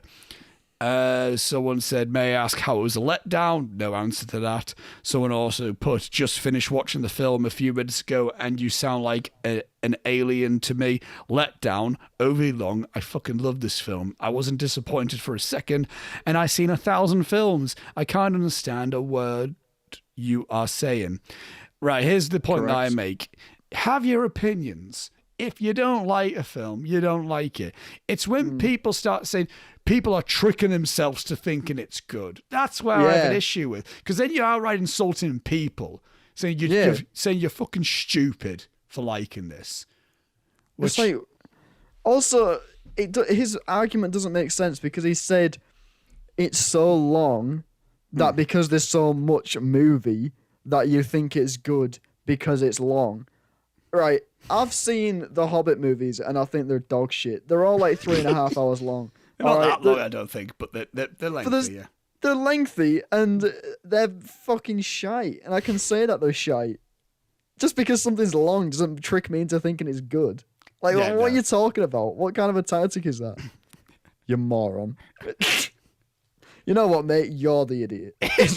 You're tricking yourself to thinking it's bad so you could be cool. Yeah, so you can be edgy and not like this movie. Because you don't like happiness for some reason. There's another half a star review. I don't even know what language that is. Not trying it. Excellent. This is what we get when we start venturing into the first foreign film of the intermission. I'm like, I can't read any of this, Robbie. Half a star. So awful, so painfully long. It's a fucking thing. I don't care that it's on IMDb's top 250. It's only getting a half a star from me. I much rather just watch The Magnificent Seven. Well, okay then. Well then, do what you want, but you're wrong. Haven't seen The Magnificent Seven, any of them. Don't watch the new one. I will. I want to watch the original just out of curiosity. Yeah. I've only seen the new one, and it's no good. 1 star. I lost 4 fingers in a tragic mining accident and only counted 6 total samurai throughout the whole movie. Very misleading title. What? What? I don't get it. Is that a joke on like he lost 4 fingers in a mining accident and like 4 samurai died in this film? Or I don't know. did this person actually lose 4 fingers in a mining accident? Oh, is he on about counting them on his fingers? Because Yeah. if he loses he is, 4 fingers, then he's Oh, I there's get only, it. there's only 6, so he physically can only count 6. You're a piece of shit. That review. You are the worst. Right. Final one. Okay. 1 star. Bad acting. Incredibly boring. And black and white. Like, that's a criticism. Like, yeah. Sure. Shut up. Right. Fuck you. Right. Hall of Fame has to go to Hello, Daniel. And Yeah. And Daniel's reply is getting thrown in there. oh yeah, like it's a set. That is. Yeah, that's a set. The person who posted that was Jackass95, but Nice. Jackass, like, you know, That must be British. is that his only review? Please be his only review. If he set up a Letterboxd account just to do this. That's his I'd only, like to shake that man's hand. that's his only fucking review. Oh, that's excellent. He's only Has he got- he's only following 2 people, so he's definitely just got it because his mates have told him to get it. That's so funny. And he's following 3 people, and he's got 2 followers, so he's definitely just following his mates there. And his favourite films: Go on. Shrek Forever After, Underrated. Shrek the Third, Terrible. Shrek 2, The and best one. and Shrek. Absolutely great. So that is top stuff. What? Also, we've managed to swiftly get my opinions in on all 4 Shrek films there. So Yeah, well we done, don't- everyone. we don't need the planned intermission episodes for that. You know, the ones we were Yeah, setting. no. Shrektober that we plan to do. You know what? I'm genuinely just going to leave a link to Jackass95 to just Yeah. in the description. He's my Go new- follow him. Remember that one dude? Was it Blue God that we just kept coming across? Oh yeah, the same guy. We haven't come across with him in a while, but No, you know, I miss you, Blue God. I want Jackass to just be like a fucking like. Just keep coming. What's Dan Pierce? What's his films like? Give him a I shout don't as well know. because he had a good response. He's Yeah, he definitely did. he's definitely much more of a letterbox guy than his mate He's Jackass. gonna be a film fan. No, because he's got the Letterboxd Pro, Oh, okay. which means you pay for Letterboxd, which Jesus. so he's a fan. He's got all the stats and all that. He's logged over 2,000. He's definitely a Letterboxd guy. Yeah. And his favorite films are Predator, Inglourious Bastards, Scarface, Reservoir Dogs. Dan Pierce, he's actually Fair seems like he's got good shit on his. Yeah. Yeah, I like. We need like get in contact with these guys somehow. Yes. Somehow get him on the podcast. And just do a thing because that's brilliant. That's excellent. I love that. It's my favorite That is- one that we've done this season. That is good shit. I'm gonna do a heart react on the Skype call and see if that's even a thing. There we go. It is. I don't know if it shows up on That's what I mean. on record. I'll see when I'm editing it. Excellent. With that being said, right, Yes. we've gone for a while. I thought it would. We have. but I'll check exactly how long it's been. I've been recording for 2 hours, nearly 3 hours. Yeah, 2 hours 58. Yeah. Let's begin. Oh yeah. Now you know what? Should I save that for another point? Go on, mate. my rivalry with Lewis over Christmas Letterboxd. You can do it now. I'll do it now. whenever. We're moving Oh, yeah. away.